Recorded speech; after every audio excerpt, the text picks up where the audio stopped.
WZYE 95.9 FM. The most influential name in Caribbean radio in the tri-state area. Broadcasting from East Orange, New Jersey. The most influential name in Caribbean radio. WZYE 95.9 FM.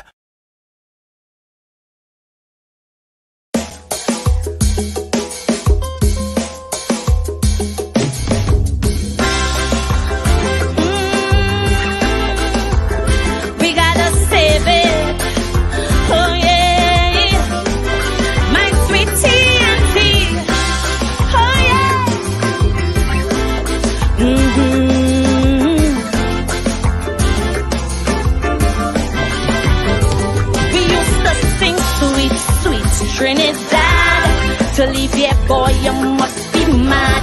This is the land of milk and honey, rum and coke and easy money. While those verses we were singing, alarm bells kept on ringing. Pundits on each pulpit saying, oh, heart and our soul decaying. Suddenly we wake up to a living nightmare, not least while electorals act. How did we ever come to this? But so long we hear it, you got to stand up and be counted. For daily we're intimidated. Every day our next witness silence while we recoil from the violence. In our land there is a crisis, broke police, unruly ISIS, while sweet revenge gangs exacting.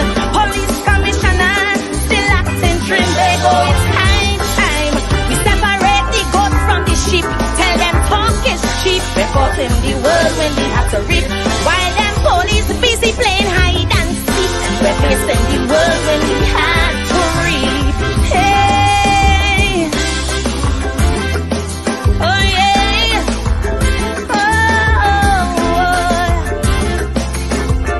save our land, Trinidad and Tobago. Oh yeah, oh yeah.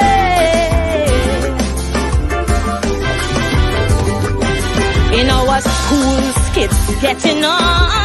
We're fighting, making porn. Our school girls, you won't believe. Live MMA, they pulling weave. Check the vibes, they're living by. Dance all slackness, get rich or die. Alkaline Tobago, mention maestro, they don't know. No morals, no ethics. There is a centrifugal black hole, Lord, we must move quick to wake their conscience and save their soul. So long we've been hearing evil triumphs when good men do nothing. No triggers pump while words be fraughting, and while church attendance real low. Protest pack plus them casino, while black market prices haggling. Through our ports, big guns they smuggling. Spanish women are hot like their music. Saucy salsa, human traffic, Trinidad. We can't wait. The devil making hay while we sleep. Tell them talk is cheap. We're caught in the world when we have to reap. While we look on them as more mothers who weep. We're in the world when we have to reap. Oh yeah. Oh no. Oh yeah, yeah.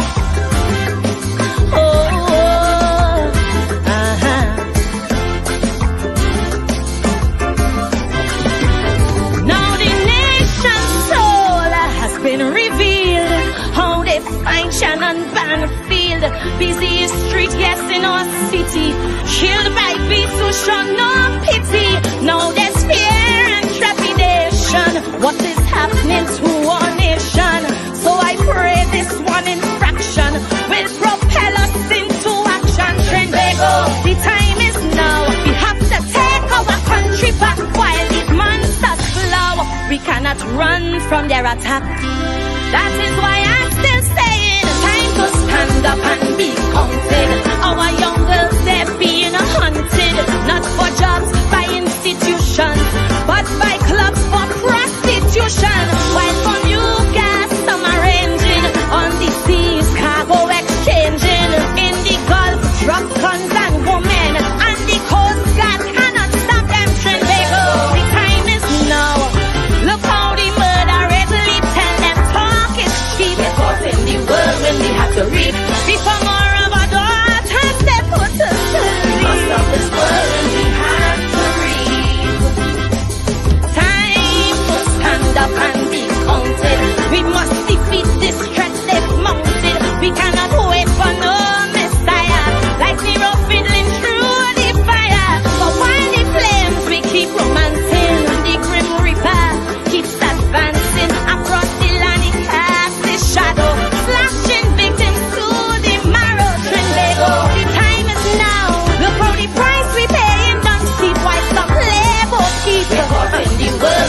start to reap. We need a fresh new broom for a broad crime sweep. Must stop this work and we have to reap.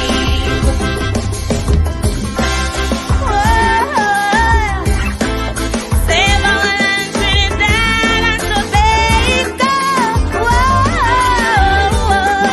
Yeah. Oh yeah.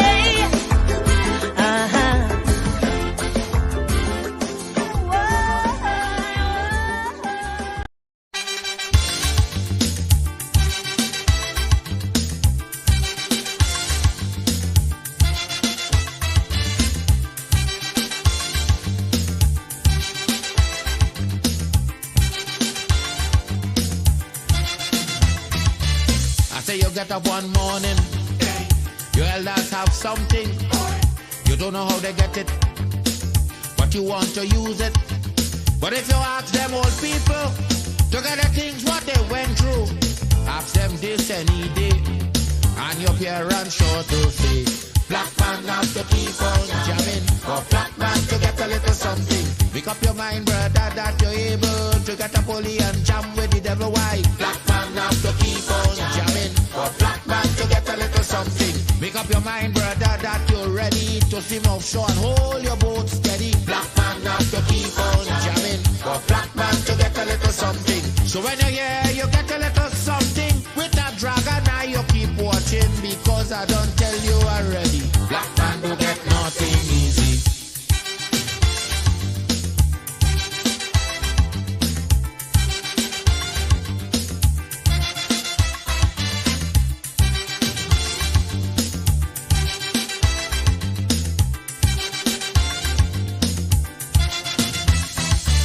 I say you get up one morning, and oil money running. How it come you don't know, so that they care how the thing go. But if they read about Uriah, they wanna find out the pressure.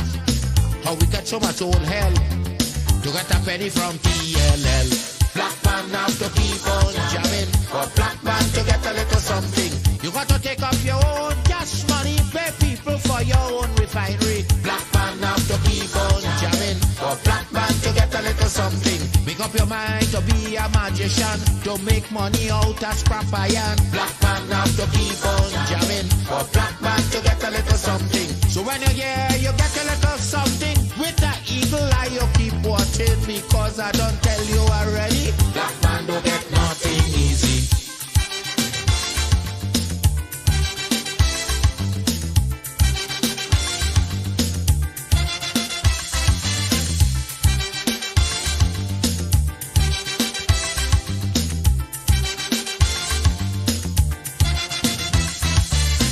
We got up one morning, independence happening, getting the thing come easy. Now they're taking liberty, but if they know about petition, we are to send to England for some woman to tell we in this colony free. Black man have to keep on jamming, for black man to get a little something. You got to go to conference in England to get independence in your own land. Black man have to keep on jamming, for black man to get a little something. People hold you, humiliate you, turn on and sell you, and then they free you. Black man have to keep on jamming, for black man to get a little something. So when you're here, you get a little something. With that dragon eye, you keep watching, because I don't tell you already. Black man don't get nothing easy.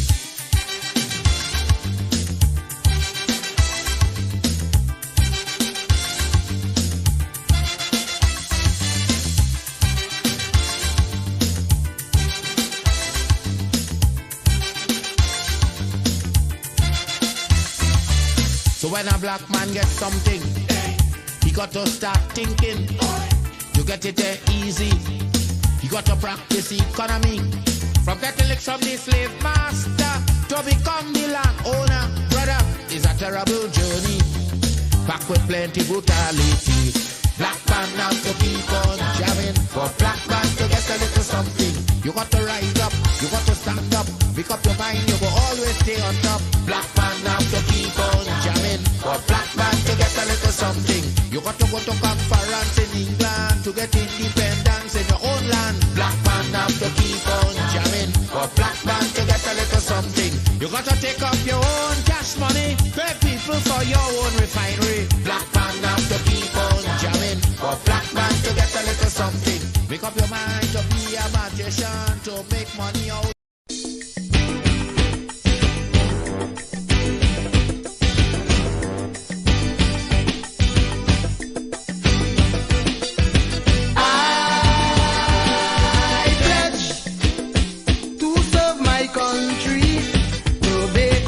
Trinidad.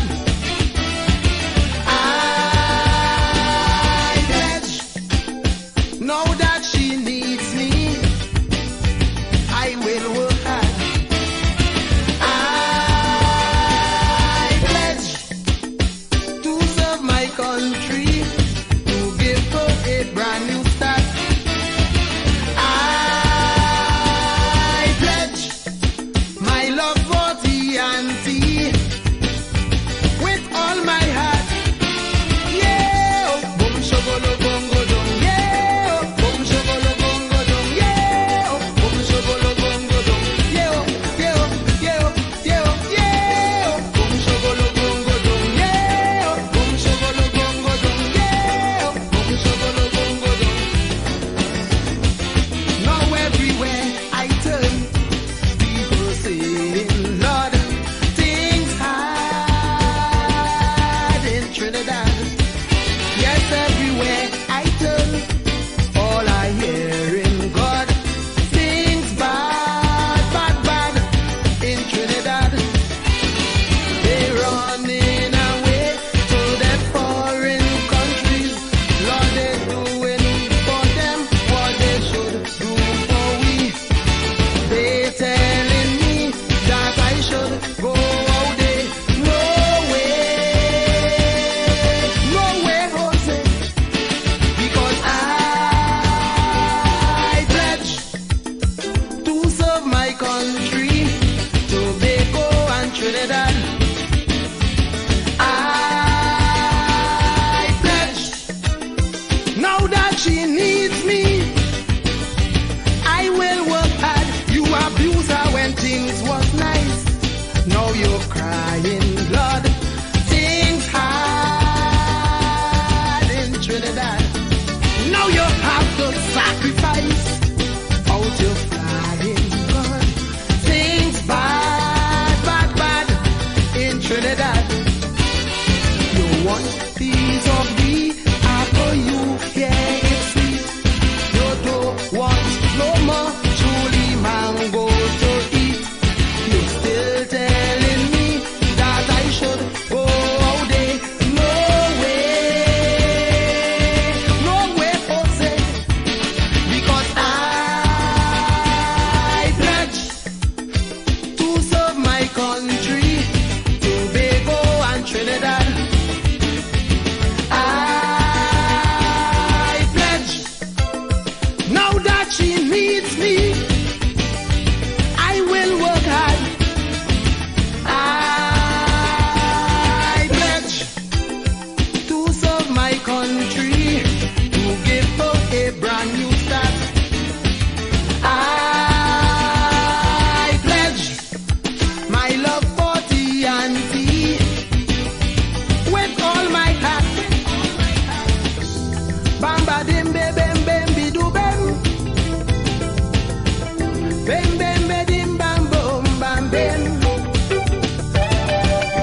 my country, Tobago and Trinidad.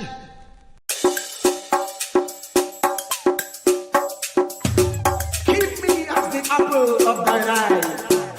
Hide me under the shadow of thy wing. O Lord, my Savior. It's so hard to deal with personal struggle. So sad when you feel alone in your trouble. It's real hard when you want to talk to a brother.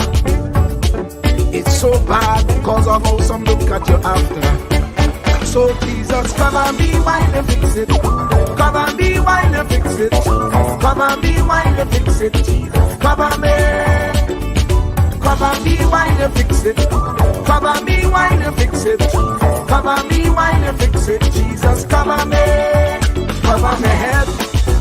Satan want me dead.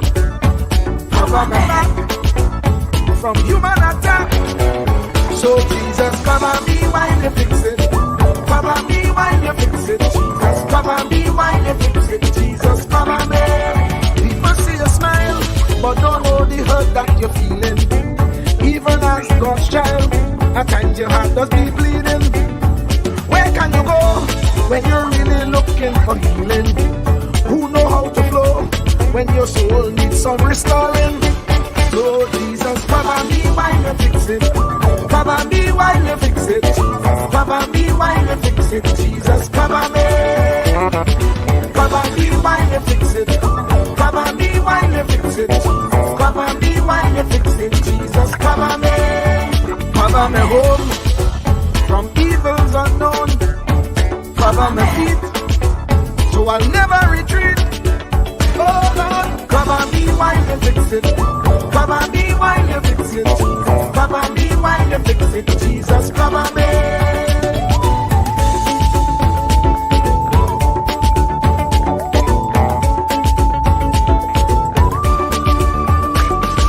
Cover my brother, cover my sister, them who under pressure. Cover, cover, cover, cover the preacher, every church worker, the young believer. Cover, cover, cover, the worship leader and intercessor, every gospel minister. Cover, cover, cover. Jesus alone is the one who has the real answer. The one on the throne is the true and loving Father. He will hold your hand and keep you from going under. He will make you stand and let you know he's a fixer. Cover me while you fix it. Cover me while you fix it. Jesus, cover me while you fix it. Jesus, cover me. Cover me while you fix it. Cover me while you fix it. Cover me while you fix it. Jesus, cover me. Cover me mind. You know the struggle sometimes. Cover me mouth, that the wrong thing wouldn't come out. Oh Lord, cover me while you fix it. Cover me while you fix it. Cover me while you fix it. Jesus, cover me. Cover the Christian in the midst of aggression with the power of your right hand. Jesus, cover, cover, cover them helpless children. Jesus, defend them. Send help from heaven. Jesus, cover, cover, cover all them radio stations that blessing the nation. Grant divine protection. Jesus, cover, cover, cover. Cover me. Cover me. Cover me. Truer words were never spoken. The less you associate with some people, the more your life will improve. Anytime you tolerate mediocrity in others, it increases your mediocrity. An important attribute in successful people is their impatience with negative thinking and negative acting people. As you grow, your associates will change. Some of your friends will not want you to go on. They will want you to stay where they are. Friends that don't help you climb will want you to crawl. Your friends will stretch your vision or choke your dream. Those that don't increase you will eventually decrease you. Consider this. Never receive counsel from unproductive people.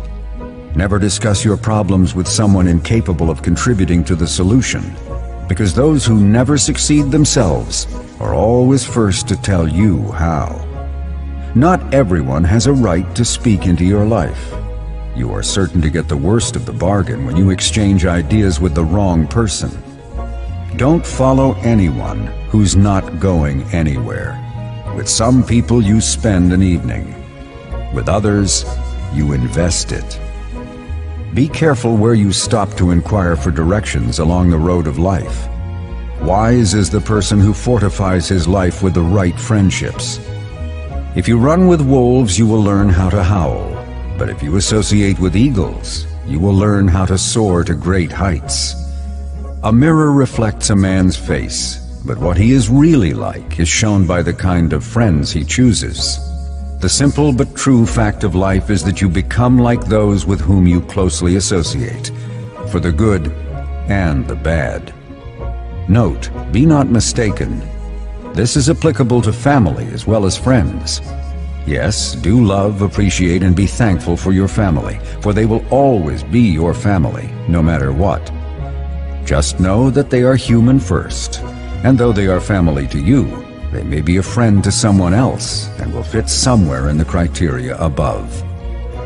In prosperity, our friends know us. In adversity, we know our friends. Never make someone a priority when you are only an option for them. If you are going to achieve excellence in big things, you develop the habit in little matters. Excellence is not an exception. It is a prevailing attitude.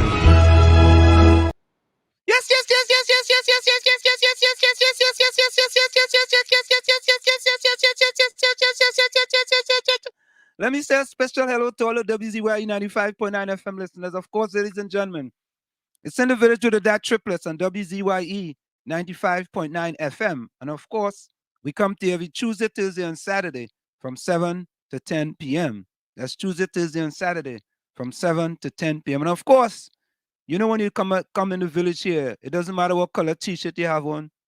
You have on a gray t-shirt, you have on a burgundy t-shirt, you have on a maroon t-shirt, you have on a salmon t-shirt. You're welcome in the village to the DAT Triplets on WZYE 95.9 FM. And of course, ladies and gentlemen, as we always say, it doesn't matter what planet you're from. You're from Mazatanias, Xenoranias, Venoranias, Saturnanias. Each and every one is welcome in the village with the DAT Triplets on WZYE 95.9 FM. And let me say a special welcome to 1/3 of the DAT Triplets, no other than Thomas E., the Commissioner, Marshall, Salibe, Salibia, went to school with one of the P's. I don't know if it's Pinal, I don't know if it's Palaseco, but he can tell you, Nisbet, the Commissioner of Newark, boy. Tommy, welcome. Good evening. How are you? Today is a fantabulous, splendiferous, marvelous, tremendous, wondrous, splentastic, splentacular day. That's great. That's great news. So how are you doing today, Tommy? Well, I'm doing good, except it's very wet in Trinidad today. But Tommy, you know, the show ain't good started, but I feel you're choking a needle in my left rib, you know. Oh, let me pull it out. I feel so, you know. Well, how much rain was it? How much rain? Was it plenty rain? A whole lot. A whole lot. Okay, all right. So I go chalk it up to global warming then. Yes, right? You can. Yeah, because I get some pictures with flooding in Port of Spain and flooding in different parts. But I mean, shouldn't at least the flooding in certain areas be a thing of the past in Trinidad and Tobago? Shouldn't it be? I don't know. I don't know if it could be a thing of the past, except that the climate is much more challenging than it used to be. All right, so we go blame global warming for a great part of it. Yes, we can.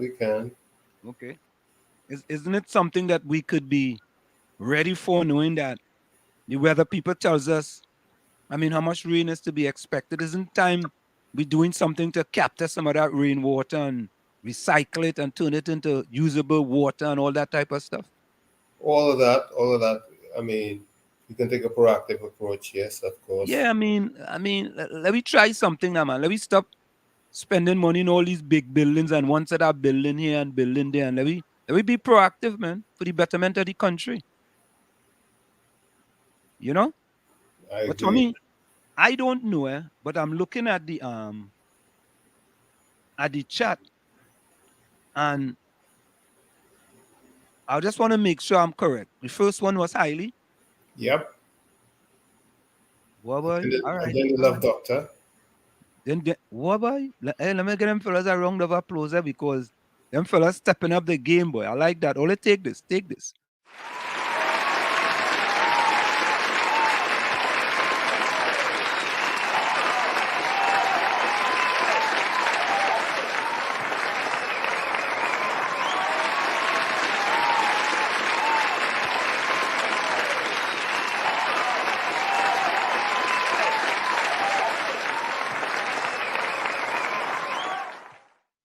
But Nad says she really forgot.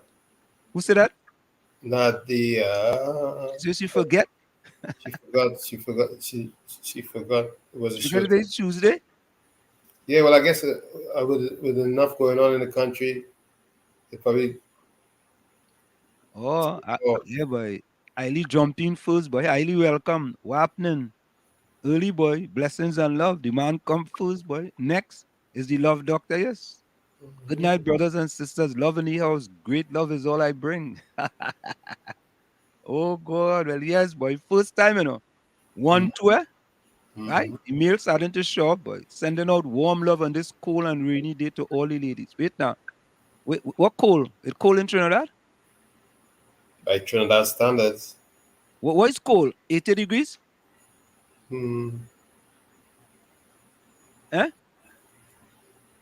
It gets a little bit probably in the high 60s. Nah, you serious? Yeah, Boy, I didn't know that. I really didn't know that in truth. High 60s? yeah. When there's no sun and a lot of precipitation. No, that's cool. If it getting in 60s is cool. 60s is cool for a country that's always 90 something. Yeah. That's cool. Rennie Mohammed says, any kind of weather or storm, my love will keep you ladies warm. Santi Manite. Wow. All right, yeah. Man rhyming and thing, yes, boy. He's a Respect to the poet. panel. Respect to the panel, Walls, Lady Diana, Mr. Tommy. Yeah, respect to you as well, Tommy. You know what? It's that one set of comments in the chat.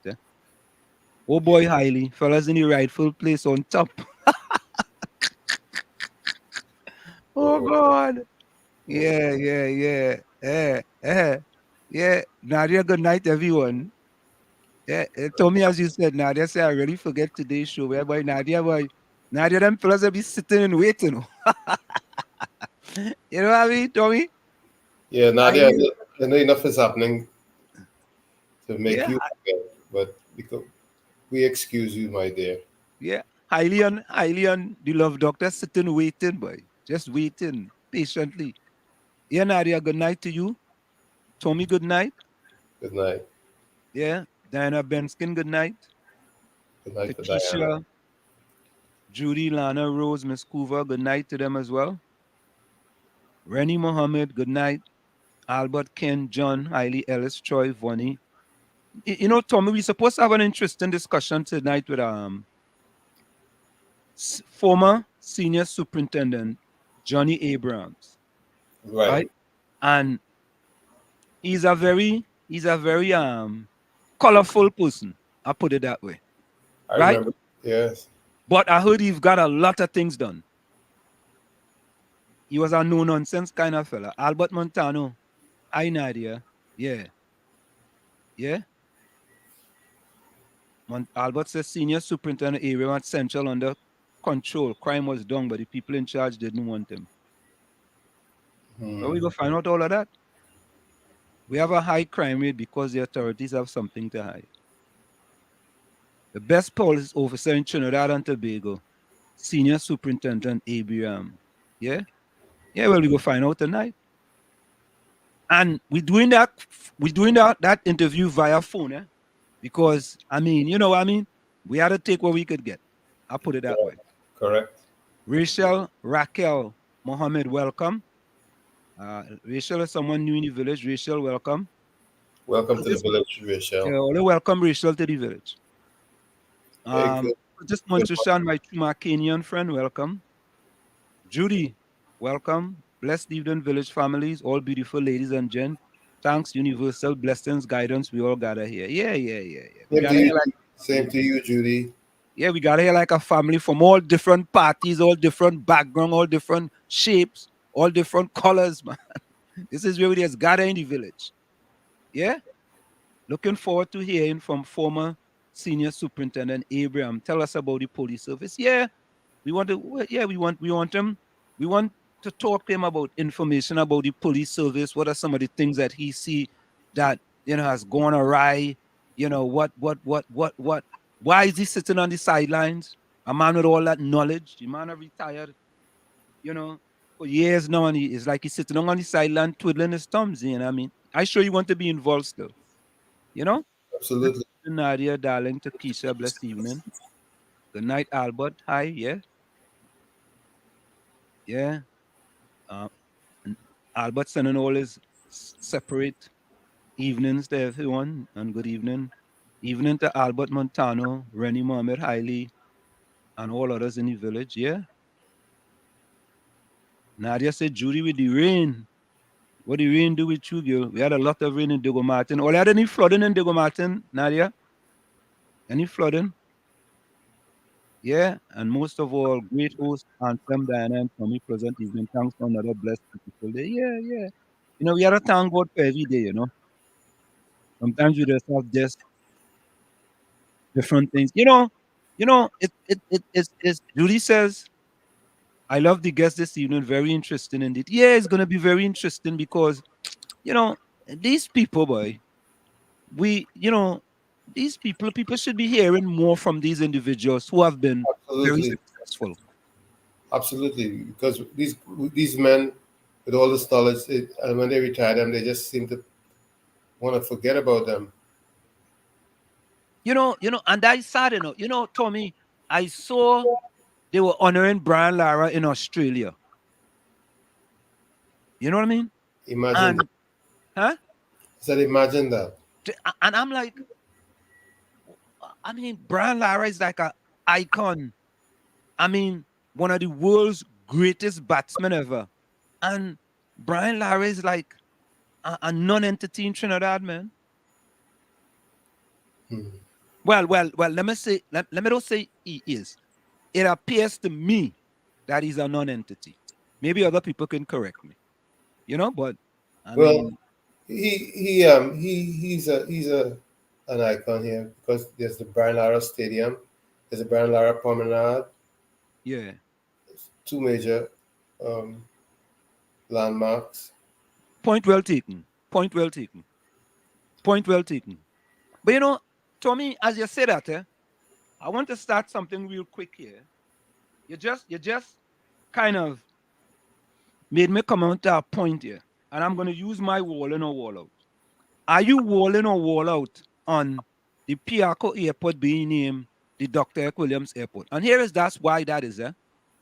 Most of the major airports across the Caribbean are named by a top prime minister of that country. Right? We go to Tobago, right? Many other airports are named by one of the top prime ministers of those Caribbean islands. Are you wall in or wall out on naming Piarco Airport the Dr. Eric Williams International Airport? I wall in on that.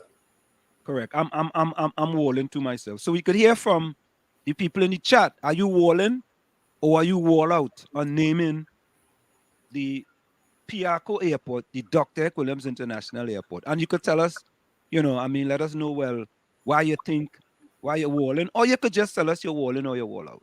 And that's it. You know what I mean? Or you could give your reason. What about Piarco? What significance does the name have, Piarco? Tommy, that's a good question, Let's find out where Piarco came from. How about that? Let me find out that. Where did Piarco name come from? Right? Where? All right.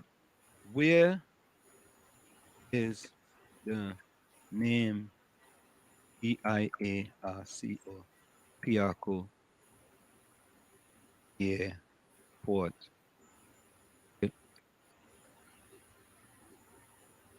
Who is the Piarco Airport name after? Maybe I could do that. Who is the Piarco Airport? I was wondering if Piaco was a native name or something of sorts. Yeah, let's try that. Name after Piarco Airport in Trinidad. In Trinidad.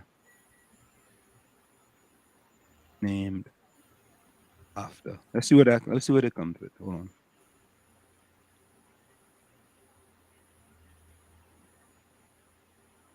Oh, okay. The Piarco Airport in Trinidad is named after the nearby town of Piarco. The town of Piarco is named after the Venezuelan Revolutionary General Manuel Carlos Piar, who fought for independence of Venezuela in the early 19th century. So Okay. how relevant is that to Trinidad? I guess. Yeah. Okay. Okay, this says all right, the Piarco International Airport is named after the nearby town of Piarco, which in turn was named after Venezuelan General Jose Antonio Paez, who was a hero of the Venezuelan War of Independence. Paez is revered in Trinidad and Tobago for his role in the Spanish-American Wars of Independence and his effort to free Venezuela from Spanish colonial rule. The airport was constructed in 1939 and has since become one of the major airports in the Caribbean region. Okay.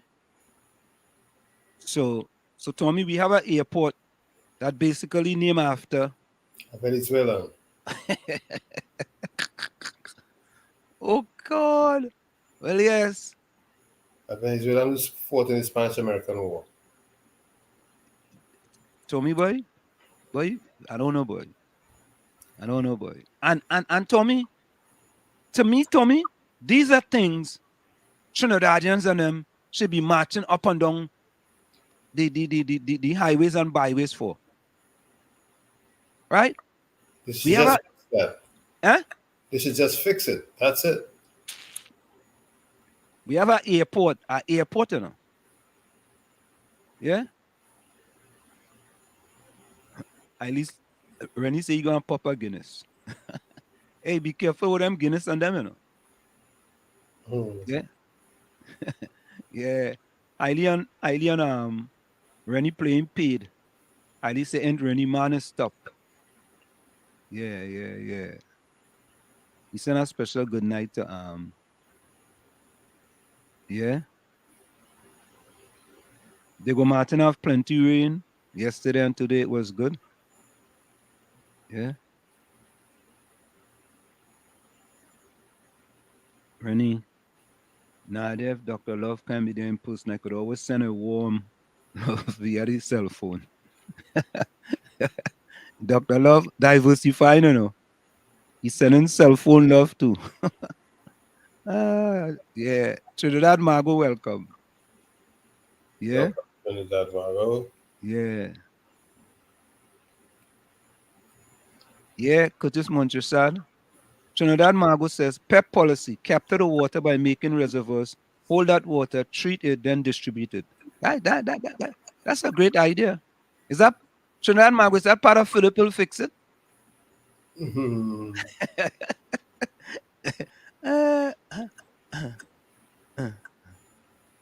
Okay.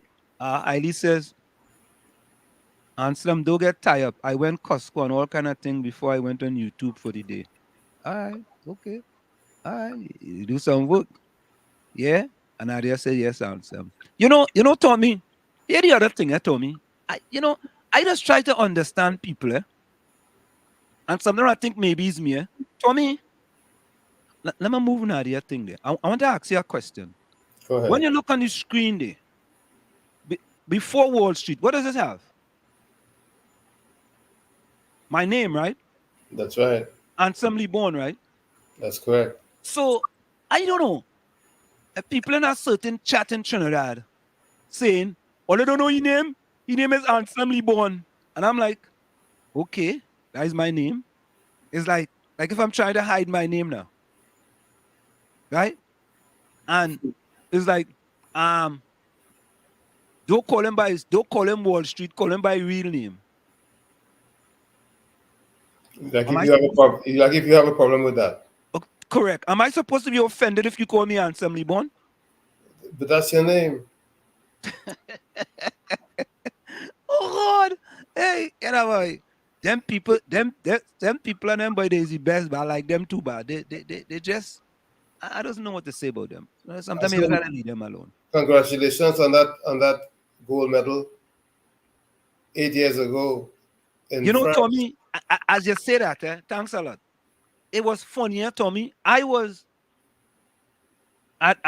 like to go to YouTube quite a lot because I learn a lot of information from YouTube. A lot of information, news, sports, all kind of different things.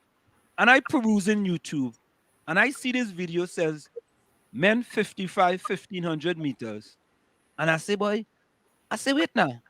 I think I might be in that. And I click on it.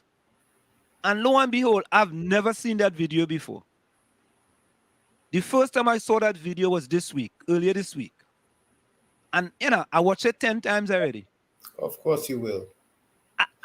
I mean, I was enthusiastic. Watch it. It's funny. I was enthusiastic and watching it and seeing, like, when am I going to make my move? It was very interesting. Very, very interesting. Yeah, it's very competitive. It was a very competitive situation.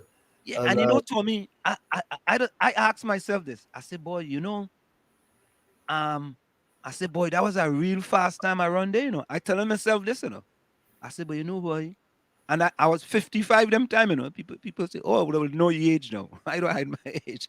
I was 55, 56. I was 56 then, wow. And I said, wow.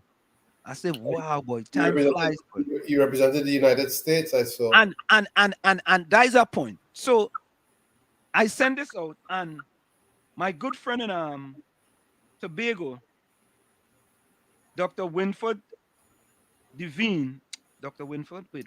James. Dr. Winford James, my bad. Dr. Winford James asked me, well, you have an American outfit. And Tommy, let me say this, and I don't know if I'm saying this for the first time. It's years now I've been trying to represent Trinidad and Tobago, right? And every time I try, there seem to be some stumbling block. I don't know what it is. So I just gave up. I just gave up trying, right? And I started back trying again about 2 years ago, right? And then I gave up trying again. And as a matter of fact, this week I was telling myself, you know what? I have to go on a campaign now. I have to go on a campaign on the radio, right? For me to run for Trinidad again. Just imagine that. Is it a real place? No, it's not a real place. Because if it was a real place, you'd have been representing Trinidad and Tobago at that particular meet. And Tommy, not only that, I've gone to the World Championships about, I would say, maybe 8 times, man, since I turned 40. And I've won the 800 and 1500, I think 4 or 5 times. I've won the double. And sometimes, I mean, I went one time, I won the 800, I get beat in the 1500. Did I get beat in the 1500? No, I get beat in the 800. I never forget that. I went to, where was that, boy? Was that in Finland? I think it was in Finland, Tommy. And for the first time, I lost an 800-meter race. And I never forget, I mean, all different people was coming up to me and say, Anselm, what happened, man? What happened? I said, what do you mean, what happened? I said, the guy beat me. I said, wait, tell you. Don't make an excuse and say, well, boy, it was cool, or he beat me. He was just Right? better that day. Tommy, correct is right. On that day, he was the better person. And Tommy, you know what's funny? After that, the guy never beat me again. And he never ever run Masters again many times after that. And that was the one time that he beat me. Another time in Puerto Rico, I got beaten. I think I was beaten twice in about, I would say, about 20 years. I got beat twice in the 800. Let me ask you, does Trinidad compete in the Masters? Yeah. But tournament? they have people in my age group, but they do the best they can. I put it that way. Right. Yeah, I put it that way. They do the best they can. So, I mean, most of the times I compete in just like the world championships, the big meets. I don't compete in them. That's just me. I don't compete in the smaller meets. I compete in the bigger meets because I just like to compete. I like to go where all the big guys are. I hear you. And yeah. So that race brought back a lot of memories for me, man. A lot of good memories, man. And it's funny, Tommy. That even motivated me more. That race there motivated me more because I've established 20 world records in Masters track and field, right? So my goal is to get to 24, which is 24, right? So I have 4 more to go. And that inspired me to work even harder. So that was a very, very good thing. Yeah. So Tommy, I see that we having Johnny Abrams at about 8:05 p.m. So Tommy, I see what happened in Tobago with respect to Farley and the Prime Minister stating that the Tobago Assembly should call fresh elections. Yeah? What's your position on that? Yeah, but it's not necessary. The way that Constitution is written, it is not necessary. It's a waste of chat. And I want to get a video here. I have a video here I want to play. Let me see if I get this video because Tommy, I think, boy, we have to stop being so disingenuous in the way we look at things. Right? What first thing came to mind is that why is the Prime Minister creating distraction when he has more pressing and urgent matters to attend to? Well, to me, I think that's a good point. Why? The question is right. Why? Yeah, because that's just a distraction. But Tommy, those distractions normally works. It works with some people, right? Mm-hmm. So here it is, right? And this is a short clip, but this clip is the Prime Minister talking about the affairs of Tobago. Let's take a listen. As Prime Minister, I stay out of Tobago's business. The law keeps me out. I have a responsibility as head of the cabinet, and then I am out of your business. Tobago's business is run at the administrative level by the Tobago House of Assembly. It is the only place in this country where I am Prime Minister where there is an executive body running the affairs of that part of the country. And you all better understand that.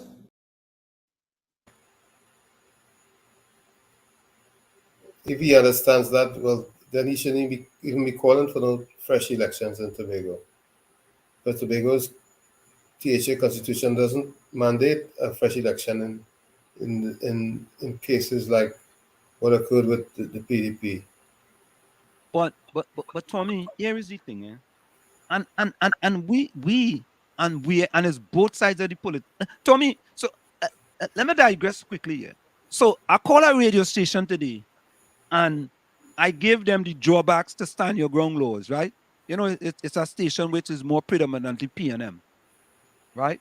And hear them now. Well, boy, it's the first time we are agreeing with Wall Street because what I talk about is Kamala Prasad possessed a proposal with respect to stand your ground laws. And we know about stand your ground laws in this country, right? We know fully about it, and all of a sudden, but so that for them is okay with me. But this one where I just played it, that's not acceptable, Did you touch on it? On this one here? Uh-huh. No, I didn't get a chance to touch on that. But I go touch it. But you know what I mean? And this is the Prime Minister stating that, So when Fadi tell him mind your own business, he's absolutely correct. He's correct. Mind your business. Right? You stated that you're staying out of Tobago business. Well, stay out of the business now. Stay out of the business. So all of a sudden now you believe that this should call fresh elections. So Tommy, when is local elections due? It hasn't been announced yet. Wait, no, I thought they postponed it. Yes, but no date has been announced for local election. So that means to say we should more focus on local election because that is something that should happen in the past, right? It's been that postponed. Should be something we are focusing on. Correct. But why are we not focusing on that? Because we have the distraction of THA. At least we want to make THA an issue when it's a non-issue. And not only that, but we're gonna play the video by what's his name? Martin George. Martin George also talked about. Let me see if I could get that one real quick. Martin George. Let me see. Martin George. Okay, hold on. Martin George talked about the situation in Tobago as well. Where is it? Okay, here it is. Morgan and Morgan. Okay, hold on. Okay, let's listen to Martin George here before we go for the break. Yep. Okay, folks, let's listen to Martin George, hear what he has to say. This is attorney from Tobago, Martin George, talking about the situation in Tobago and what is his take on that situation.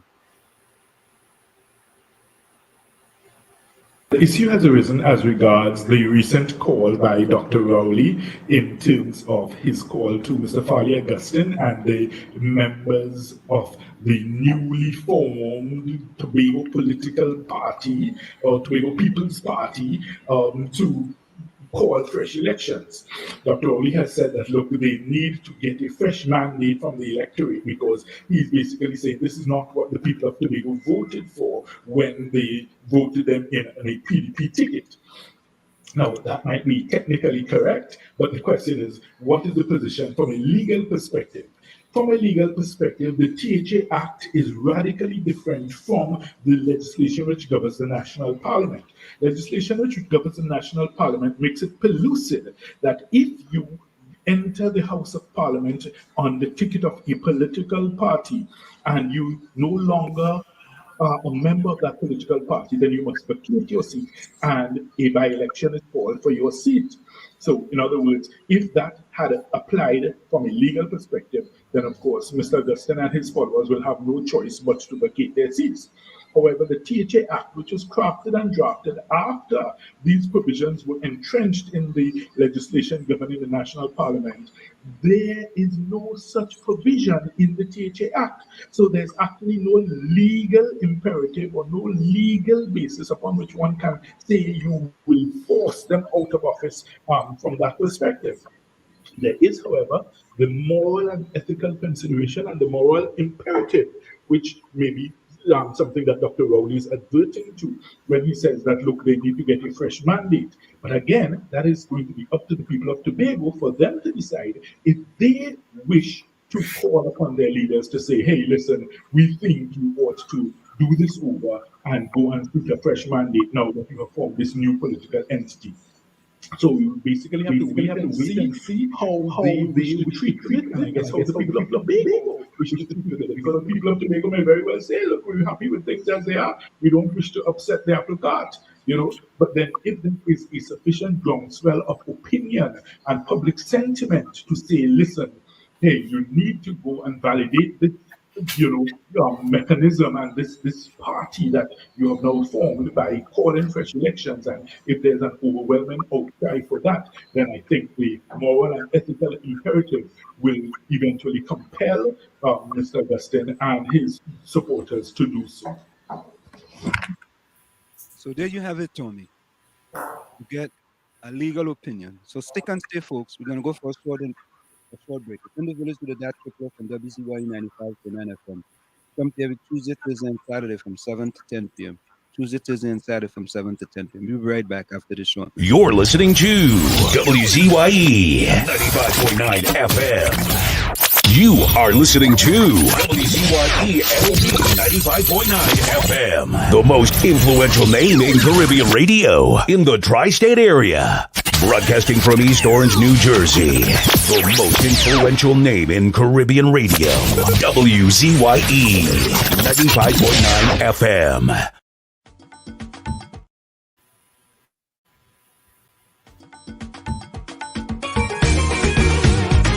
Hey, hey, oi, oi.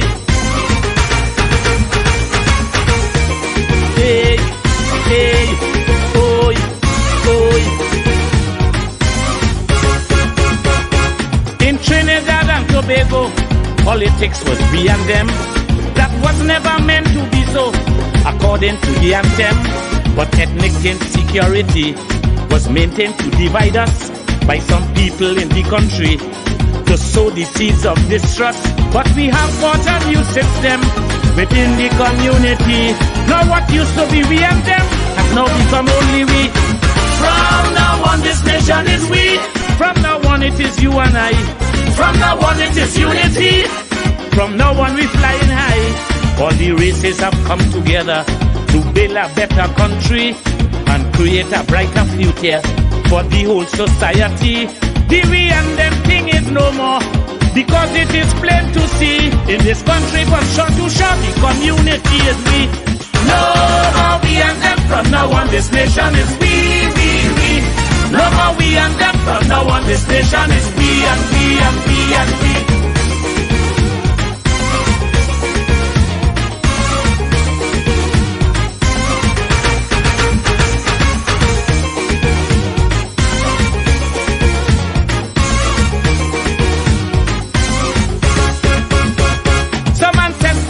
From India and some came from Africa. Look today, their descendants are here, coexisting together. There are others who came here too, the Chinese, Syrians and such.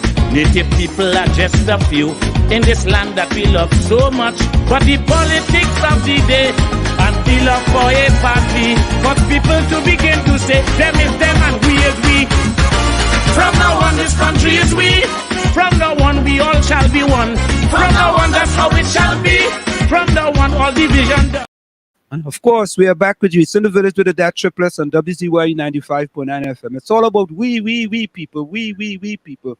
And of course, we're going to joining us right now is former Superintendent, Mr. Johnny Abrams. Mr. Johnny Abrams, welcome to In the Village with the DAT Triplets on WZYE 95.9 FM. How are you doing, sir? I am great, and good night to you and all your listeners, wherever you may be. Have a pleasant night. Well, Senior Superintendent. Senior Superintendent, yeah, Senior Superintendent. Yeah. I have to tell you that many people were looking forward to you coming on and discussing, your great, when you were the head of the Central Division, right? Is that correct? Correct, sir. Yeah, you were head of the Central Division, and there were many outstanding things that happened while you were head of the Central Division. Now, just a little background. You were part of the TTPS since 1977. Is that correct? Correct. The 1st of December, 1977. Oh, the 1st of December, 1977. So, how should we call you? Senior Superintendent, Mr. Abraham, Senior Superintendent? Well, former Senior Superintendent. Former Senior Superintendent. Okay, former Senior Superintendent, Mr. Johnny Abraham. Who was another person that was part of your batch? Well, I had Mr. Hackett. He left as a deputy commissioner. Okay. And I had several other persons, the name don't come to mind now because I had Constable Loomy, I had several officers who joined the work with me. Oh, that's it. So how long did you spend in the TTPS? Exactly how long? Almost 40 years, a few months shy of 40 years. Wow, 40 years, boy. 40 years. Yeah. And yeah, a few months shy. Yeah, but 40 years. And what year did you retire? I retired in 2016. So 2016. And yeah. Now here's a question, right? Yes. When you retire, did you want to serve TNT in a certain capacity with all your knowledge that you have acquired and the many positive things you have done in that central division? Did you want to continue serving the TTPS or continue serving the country? Surely, as a matter of fact, up to now, I am still willing to serve this country. Having sit idly by for the past 7 years and watch how this country is just going down the drain, you could say, in local terms, where crime and criminality is concerned. And one of my things was I was people-centered. I never worked for myself. I always had a team of officers around me who supported me. And anything I could do to help this country where crime is concerned, I am willing to do it under any administration. As I said previously, I never had any favorite political party, for example, PNM, UNC, NAR, whatever government was in power in Trinidad and Tobago at the time of my career. I work hard under each administration. I never asked for any favor from any one of them, and none of them never came to me for any favor. I treat each political party equally, especially when they're having their campaign and so on in the division. I used to make sure that they're safe and everything went well according to plan. So former Senior Superintendent, Mr. Abraham, since you retired, have anyone from the government approached you with respect to trying for you to become a consultant or something, to help with crime in Trinidad and Tobago? Nothing of the sort. And, I don't want anybody to feel that I'm singing for a supper because I am quite happy with what I am. I am peace of mind in my garden and so on. But as I said a while ago, I'm still willing to serve the country in the capacity of helping the people come out of this fear. Right now, Trinidad is gripping with fear of crime. People panicking, people in a panic mode. Even people who have licensed fire, still panicking in their residence and going about their daily business. No, I was never called to ask to extend my services as a consultant or to come back as a retired officer to work. And when I start after my retirement, up to recently, I look at it, certain persons were called back to be part of the police service, whether consultants, whether they came back as civilian to do certain things.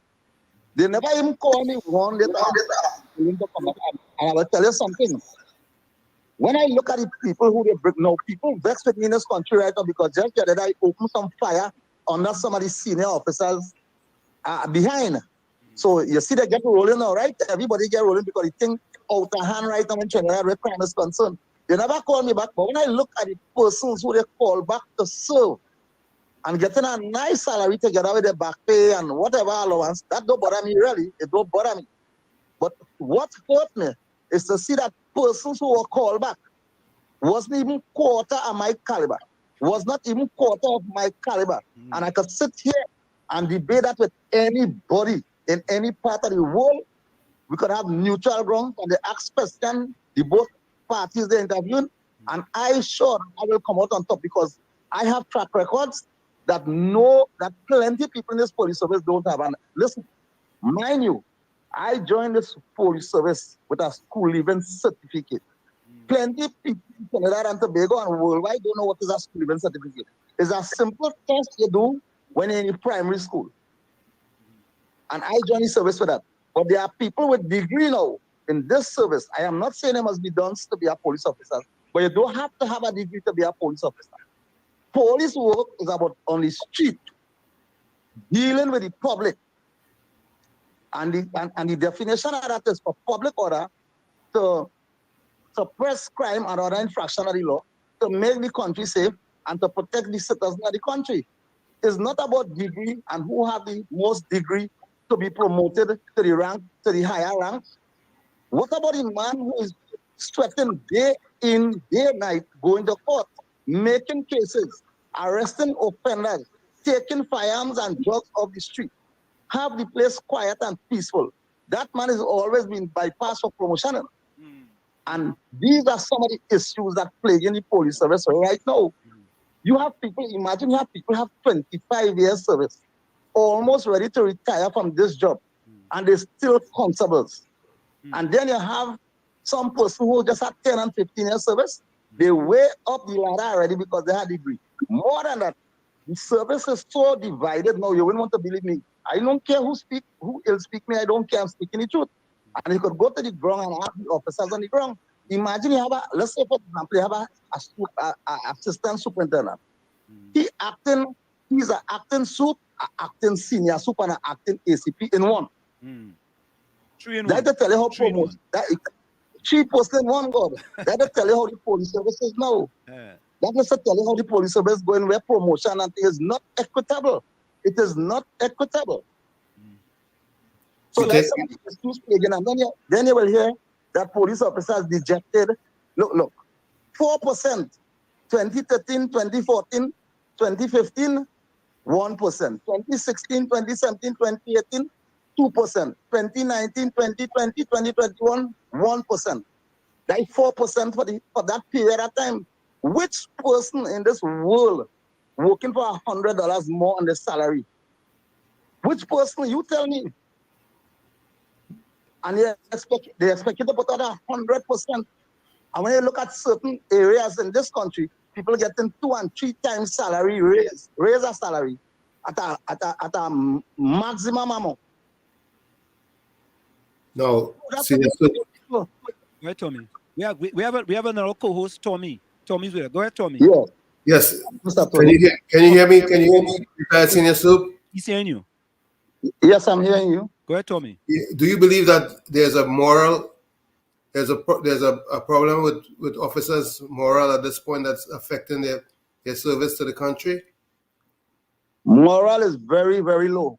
Very, very low. Let me tell you, let me give you an instance now.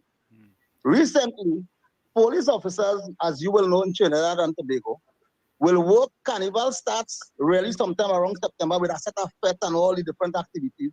And it finishes on the Tuesday night, that meaning that Carnival Tuesday night when it have last lap, and right? Then the officers who work all that period of time have to come back out Ash Wednesday morning to go and see about the people who want to go on the beach and party and all kind of things. They don't care about the police tired and whatever. That is beside the point because the police ask for work, no problem.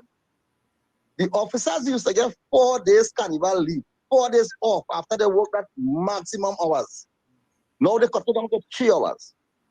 Now you're talking about negotiation, 4% from 2013 to 2020 somewhere. How that could be fair to people? The moral so low that you wouldn't believe. And then somebody leadership, they don't have that relationship with some of the junior officers because they come to me. They just come to me still. Imagine you had to see a senior officer in our office. You had to pass to go by the chief clerk to ask the chief clerk if the officer available, that they could see me have a problem, I want to discuss a problem. That couldn't be shown on my watch. I had an open door policy. You understand? And when you have an open door policy, you know everything on the ground. No, I don't like people to bring news to me. I want to see for myself. But there are people who will have their little problem when they come to work also. When you know I'm in charge of 500 or 600 persons in Central Division, and I could tell you, each one of my officers, when I look at them, I say, come, after something wrong with you today, what happened? Come sit down in my office. Because you know why? That come like a children in your house. So you no wonder that one of them get up and not feeling pleasant or they're upset with something that bothering them. So you call them and you ask them, what must be the problem? Then you have officers who don't trust senior officers to tell them the personal problem because it go back out like wildfire and everybody start to laugh at certain officers. So on a morning you come to work, you see a man, you call him, you say, come son, what happened? He say, boss, wherever. I say, right, here what to do. Take the day off and come back to work tomorrow, please God. And nobody can call me to question me about that. That is my prerogative. I am in charge of these officers. They're like my children. They are my children. You understand? And all of these things were motivating factors. And another thing, when it had crime in Central Trinidad, I didn't just sit down home and ask them to put my name on the papers and the radio as visiting the scene. I there with my officers on the ground on the time something happened. You're leading by example. You're leading by example. By example, man, better than example. I always my officers on the ground and they could call me any hour the day or night. I never subbook them. Probably sometimes if I report my window and I see them stand up like me, I'll look at some bad word at them and they get the outside them. but no harm in that, you know what I mean? Yeah. Up to now, there are officers in Central Division, I could safely say, if I call them and say, listen, so and so, meet me so and so place, they're willing to come and meet me. You know why? That's the relationship I had with officers. You could have walked into my office anytime. Morning, sir, I say, have a seat, sit down, close the door. Tell me, talk to me. We talk one-on-one. You understand? They didn't have to go and see the chief clerk or make an appointment to see me. That is not what leadership is about.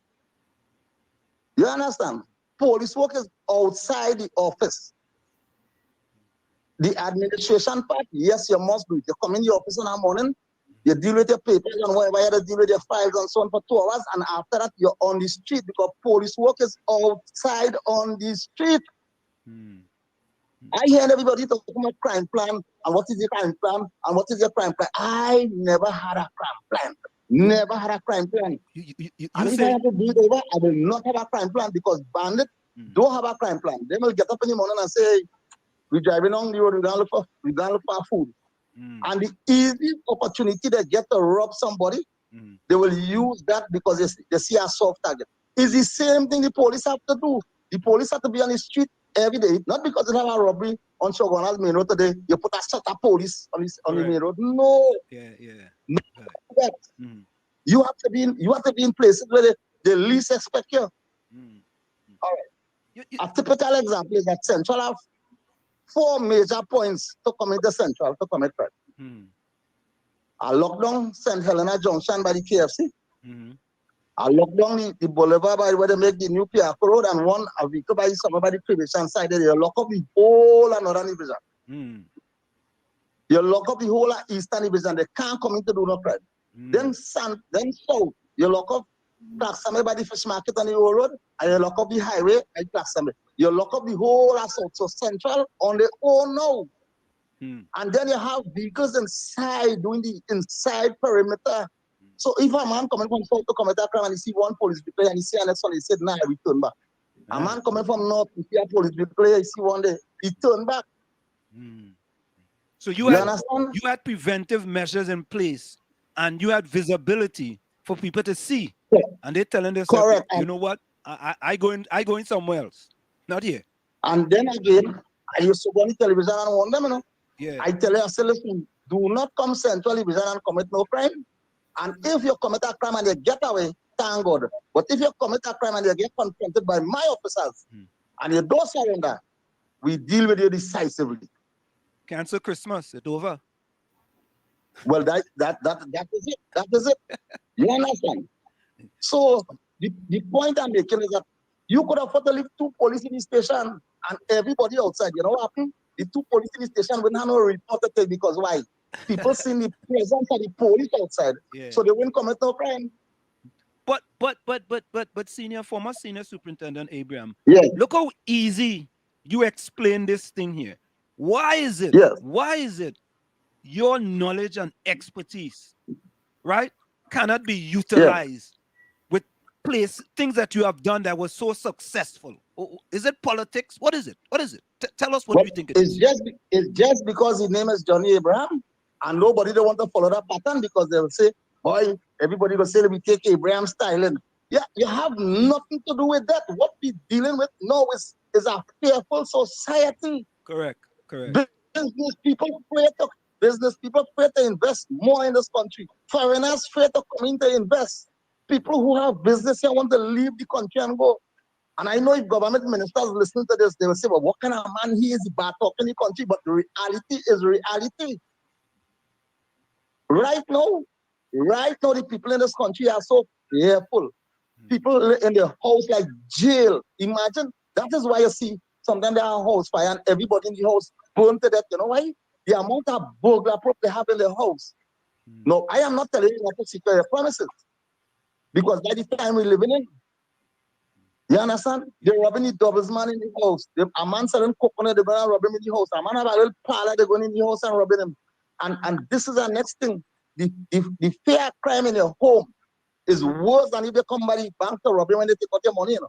Because when they enter your home, they entitled to sexually harass your wife and children in front of you and how you tie up there and you can't do nothing to help them. You understand? So former Yeah. senior superintendent Abraham, I mean, Yes. I could tell that you are passionate about, serving the country. Yeah. This has nothing to do with politics. It's just passionate about serving the country. Absolutely nothing to do with politics. Yeah, but here is the question, right? I hear Yes. you with the things that you put in place.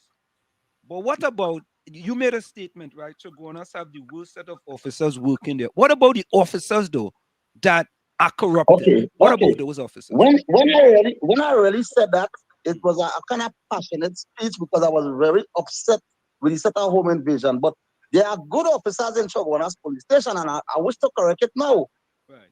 No, if you have a shift of 20 officers and you have 2 officers working, very, very good, and the other 18 just all about the place, all over the shop. It is an annoying thing. I went to the station the Tuesday after Easter Monday.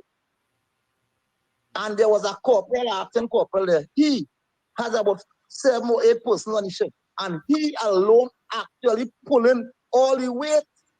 And when I stood up in the charge room there were about 20 persons waiting to make report. And I told Mr. Abraham, come now. I say, hey, I am no longer a police officer. Talk to the officers here. And when you look at the corporal got to deal with one civilian. Then they call him in the back. They want the keys for the cell. Somebody come for fire him to go on patrol. Some phone call for him. And that's how he running all about. So when I said they had the lazy set of police officers, but the whole set, I wasn't referring to everybody. They are hard-working police officers in Central, in the whole police service. But you'll find there are a few that does not pull their weight. But I was so upset.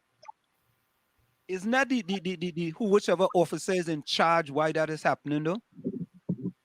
Well, I cannot say if it's because of the senior officer in charge, it not happen. But apparently, there's a different culture in the police service now, where some people just come to work to collect their salary. Some come to work because they have a job. Some people not really passionate about the job. And that is where leadership come in. You come down, says you walk the floor. You walk the floor, brother, man. Senior when you walk the floor, you know everything is going on. Senior Soup Abrams. Yes, do you believe that Gary Griffith made a significant difference in his role as a commissioner of police? Well, okay. To put it frankly, it's the same leadership I was speaking about a while ago. You find that he will be on the ground with his men. He may not have proper knowledge about policing, but he was getting there. You understand? And he had the full support because why? He used to have the officers under his command in a particular way that everybody feel that they was wanted around him. Even though he making the decision, everybody feel that it was part and parcel of Gary Griffith. Because he was outside on the street, just like Burroughs. Just like Burroughs. And the point I'm making, I don't want nobody comparing me with Burroughs. But the point I'm making is that he did it good enough as a person who just came into the service from outside the service. You understand? Okay. It's not to say that he went through the ranks in the police service and had that kind of experience, because the kind of experience I have, he would not have it, even though he was the commissioner of police. True. You understand? I saw some homicide together with my colleagues like Ramdin, Inspector Ramdin, and so on. And I had a team of officers when I was in charge of homicide in Aruka area. I used to see about homicide investigation from Mova to Toko to Rio Claro, Tableland, you know. And we just had about 3 officers, and we solved homicide from finding skeleton in a drain. In a drain, I remember that one well. Then everybody jump up on the bandwagon and say, we stopped kidnapping in Trinidad. That time the homicide stopped the kidnapping in Trinidad because a Balo Maraj, that U.S. veteran who was murdered. Yes. When the homicide started, the investigation from the anti-kidnapping squad, Mr. Lucas now, a very nice gentleman who was acting assistant commissioner of police, I think he worked at FIB or some other unit, top echelon unit. He was a corporal at the time. And I say, you will do this investigation. And he said, boss, oh God, but I know this investigation was leading to go to America to give evidence. And I personally didn't like playing. So I say, you, Mr. Lucas, will do this investigation. We took over that investigation. In 1 month time, we were able to arrest some of the soldiers in Trinidad and Tobago from the army who was working as special forces officers together with some civilians. And that brought a dent in kidnapping in Trinidad and Tobago, because they were responsible for kidnapping. So it's how you listen. It's how you do your thing. When I was leaving the work, I had 3 months to go again. The then commissioner, Mr. Steve Williams, he called me, said, Mr. Abraham, we're getting a lot of murders in Port of Spain. This last 3 months, come in Port of Spain and work for me. Would you go? I say yes, sir. All I want from you is the police vehicle to go with, because I used to drive myself out. As a senior officer, I drive myself out in a marked police vehicle. I don't want a heavy lifting vehicle with no black vehicle that you're passing and nobody knows police. I want them to know I'm a police. So I drive in a marked vehicle with the blue lights on. He asked me to go for a thing. I say, yes, I'm going, but give me my vehicle to go with. He said, no problem. I went in town for 3 months, and we must get just about 6 or 7 murders for that 3 months when they was getting like 9 murders a month in Port of Spain. And everybody said, but boy, you stupid to go for Spain. You had 3 more months to work. I didn't finish it in Central. I say, hey, that's not my call. That is the call of the people in Trinidad and Tobago. And I support the call. You understand? When I went to town, the officer said, boy, you can't drive up Charlotte Street with your straw hat and this. I showed them. I used to go in town just so. And people were so glad to see me in town. You know why? They never see a senior officer walking by himself in town. They always have 4 and 5 officers guarding them like the president, guarding them, walking behind them with big gun and clearing the road. I nothing that. Because look today, I leave the work. 6 years now, I had nobody guarding me. So what I had is big guard around me all the time. Like for instance, when I was in the firing line, the commissioner gets some information, I don't know special branch, and they send some officers to guard my home. And I used to be very uncomfortable because I had to get up to make sure they're all right and everything. And after about a month pass, I call the commissioner and say, hey, pull back these people, they're wasting time on me, man, let them go and do the work. How I can live with that? I can't. Look, so what would I be doing now? Still have police guarding me, paying for them? I go in any part of trailer just for myself. And I don't always say this, I might be something stupid, but I don't have my head on anywhere I'm going. And anybody challenge me anyway, in the bank, in the market, anyway.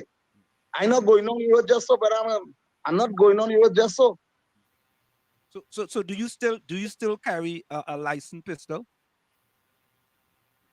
Well, it had to be a known factor chain on the bill.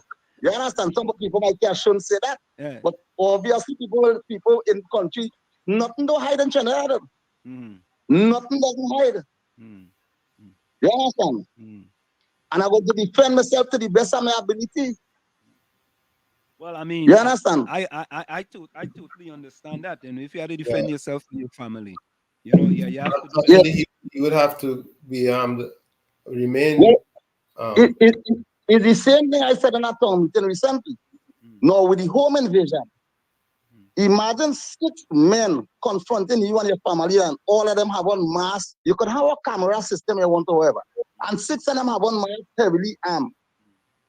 And you cannot protect your family in your own house. It's better, it's better God take your life. You know it is to lie down. Listen, and I talking from experience, brother. You know it is for a husband and a wife to be tied up in a room next door, and they're raping your old 14-year-old daughter in another room, and they're hearing that. You could really live with that. You could live with that. I want to tell you people that take the law into the, when I say take the law into your hand, defend yourself to the best of your ability, and whatever you do is between you and the bandit in your house. You have to know what to say after. Yeah. You understand what I'm saying? Yeah, I remember you say, you said something. Yes. Why do officers fail to send the correct message when they come face to face with criminals? They shoot 2. What difference it make to those 5?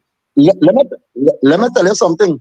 Plenty police officers in this country and plenty part of the world, they only hear about shooting. None of them was never really involved in it. You know what to be traveling on the road, and you're hearing shots firing, boom, boom, boom, and you don't know what direction they're coming from. You wish the ground could open for you to go inside there and hide. So when you confront this criminal and you see them running from you and they fire and shot at you, all you studying is a little children home. You understand? So you have to come back home and see your children. And look at it. I know some police officers who was killed in the line of the duty. The social welfare of the Trinidad and Tobago police, they could criticize me for nothing. They said they can't stop my pension, they can't stop my NIS. So I could say why I have to say. Imagine, and I could draw reference in a sergeant when he was responding to a report of robbery, and he was shot and killed in that response. The social welfare, the police, Trinidad and Tobago police service went and they hugged up the man, wife, and children for the first 2 weeks, and they loved them up and everything. You know that lady spoke to me about just last week or week before. It's over 5 years now. Nobody from Trinidad and Tobago police service ever called that woman and asked how she going. And her husband was murdered, responding to a report of robbery for people in this country. All right. Look, 3 persons was murdered this morning in Penal. Right. It's a big thing on the papers that they're sending people along there to counsel them and all kind of things. You know what's going on? That counseling going to last until the 14 days after the press finish. I tell you that. So,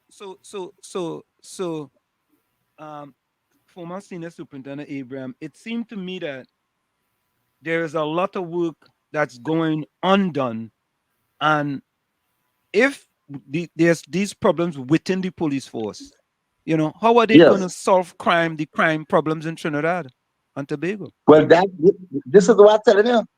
Everybody have an attitude. If you look at the officers on patrol, every vehicle glass heavily tinted. Today I sent a post on this, and I'm saying that the government should strip every vehicle at the tinted glass. Every police vehicle have a heavily tinted glass. Most side, you don't know who in the vehicle, whether it's real police, whether people keep the police vehicle or not. They have the glass lined up. They're not talking to nobody on the street. Most of them passengers straight, whoosh, whoosh, air condition, whoosh, whoosh, air condition. You understand? So how the public will have any interaction with you? I as one person could afford to wind up my glass from home and go straight in my office because I see my prayers going to work and coming back. I never used to do that. I have my glass down. Everybody, boss, Mr. Abraham, Johnny. They call me anyhow, and I wouldn't stop and embarrass them. I say, don't call me no Johnny, because me no mighty, I know no mighty talky man.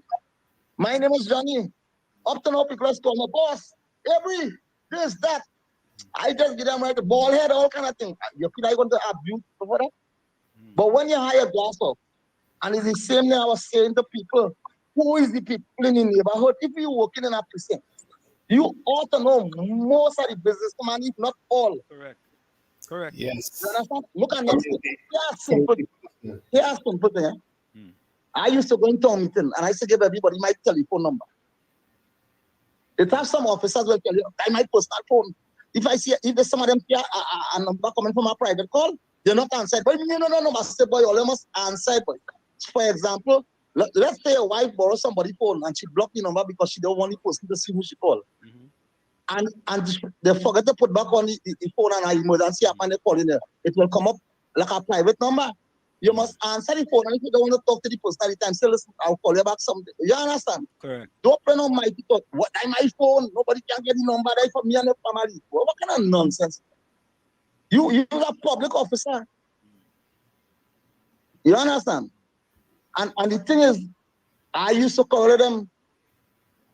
You find Christmas time, a lot of officers used to go by all them business places. Christmas time, the whole year you're passing the people straight. You must be friendly with people from January the 1st to December the 31st. So you understand? So former superintendent, yeah. What I'm hearing you saying. Are you saying there's a disconnect between the people and the police in TNT? Definitely. Look, for example, I work with myself and our inspector named BDC and several other persons from Londonville to Tabaki. We formed 7 youth clubs. We call it Body Line. That is a rural area. You know today, must be only have 2 functioning clubs out of the 7 clubs. Youth club, we're talking about children, youth, that we used to spend all about to do things. Right now, the police are spending money in certain areas with community policing and the youth club and things. And most of the areas that the money is being spent on, even government, most of these areas are spending money on and doing things to motivate the people in the community are the most crime. And I could draw some reference to you. They're spending money in La Hoqueta to see body youths, crime. They're spending money in Malabar to see body youths, crime. They're spending money in Lavanti, crime. They're spending money in Enterprise, crime. You understand? Brasso, Caparo, Mamoral, Palmas, crime free, and they don't have a youth club function. So, former superintendent, are you saying that the monies that are being spent ending up with the wrong individuals or ending up with people fighting amongst each other? They're not giving them cash, to my knowledge. What they're doing, they're pumping money into the community with different functions. Oh, okay. Like a little evening class, a little lecture, a little whatever. I ain't talking about giving out cash to the people. You know? Oh, okay. I'm talking about resources and time and probably a little function and all these things. They're trying to encourage these people to stay away from crime. That's the hotspot area. What about the area that is cold?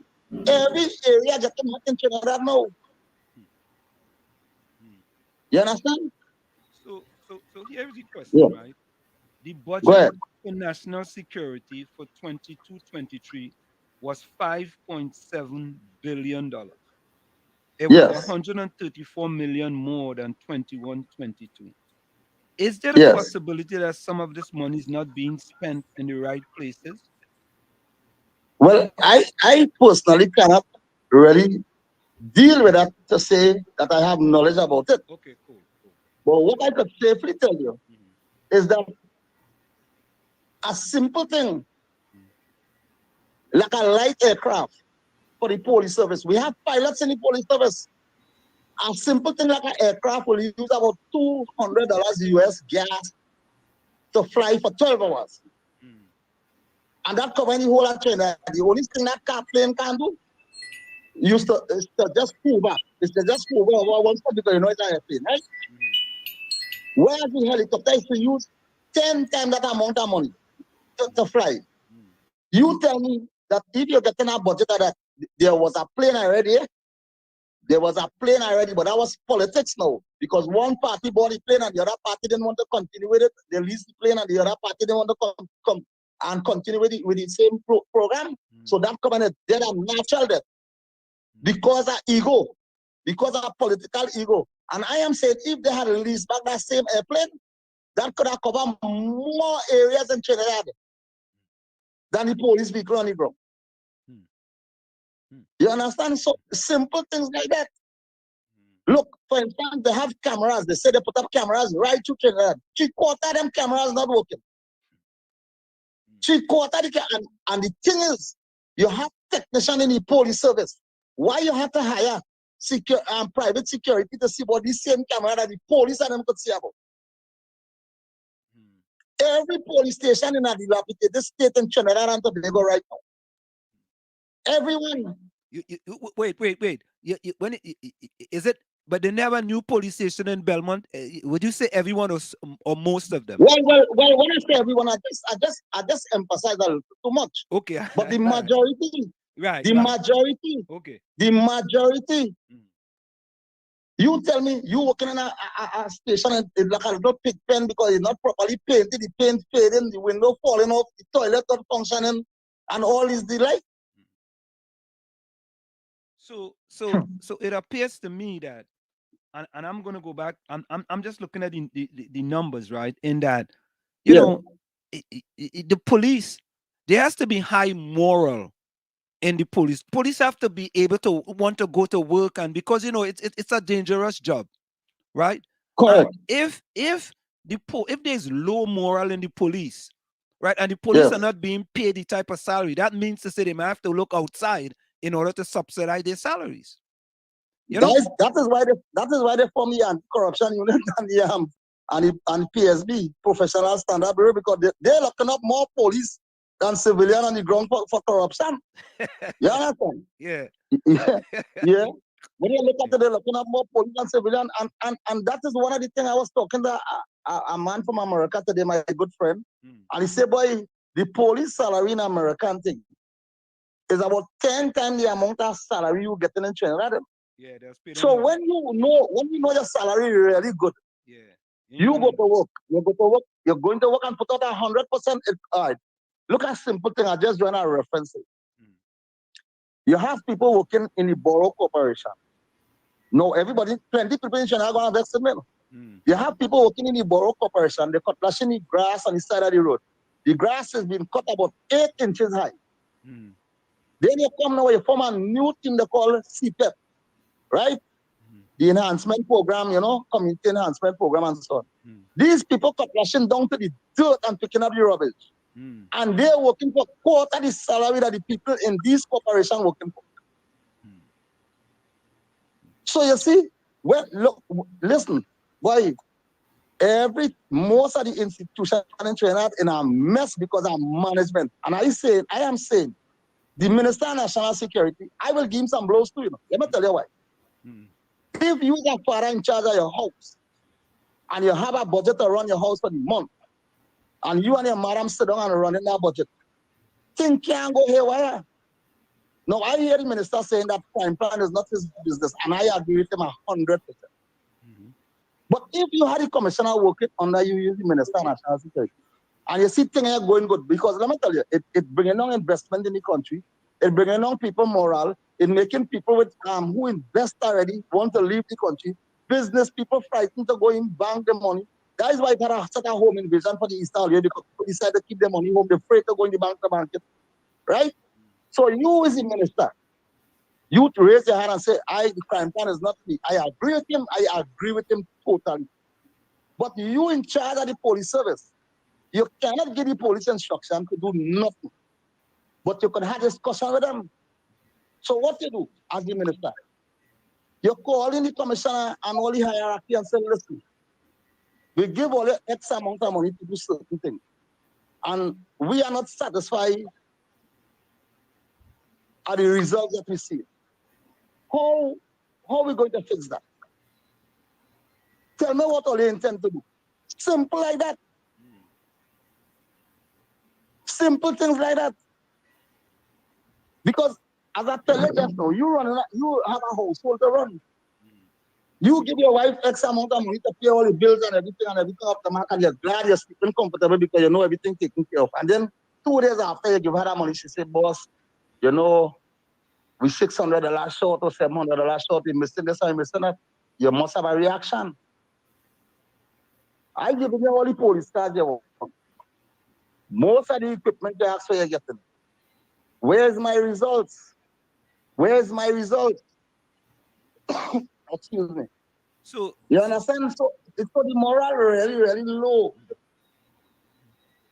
So, Tell former me. senior Yeah. superintendent, Yeah. what are some of the solutions? You know, but before you go, you also said that, Yeah. before I go to that, you also said that the laws are a waste of time in this country. You have resigned 7 years and still have cases in court since 2000. Talk a little bit about that. All right. Look at typical example. Mm. Donald Trump went to court recently. Yeah. America had some of the worst cases of COVID and the most deaths, to my recollection. And he went in an open court. In Trinidad, everything is about the pandemic.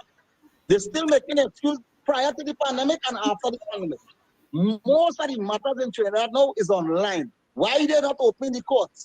They have people who was charged in this country. They don't even know what day the matter going to, because these poor people don't even have a little, some people don't even have a email address for the court session and say, hey, your matter going to so and so. They plenty people working, boy, what I don't know what the matter going to. Everything is online, and what happened? The lawyers sitting down in the office, and while they're doing case via virtual, they still have clients in about. But when they go to court, that can't happen because they're inside the court. They had to wait until they come out. So that is an advantage to them. But what about the man who is charged and is accused? He's not facing him. I said, look, something. You get a judgment from 2020 to 2022.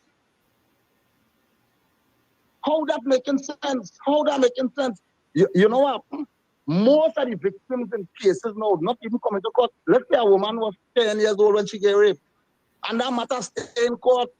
She come and she married, she have children, grandchildren, and the matter no coming up for the lady to relive that experience for the husband to know that she was raped and she never must even told him about it.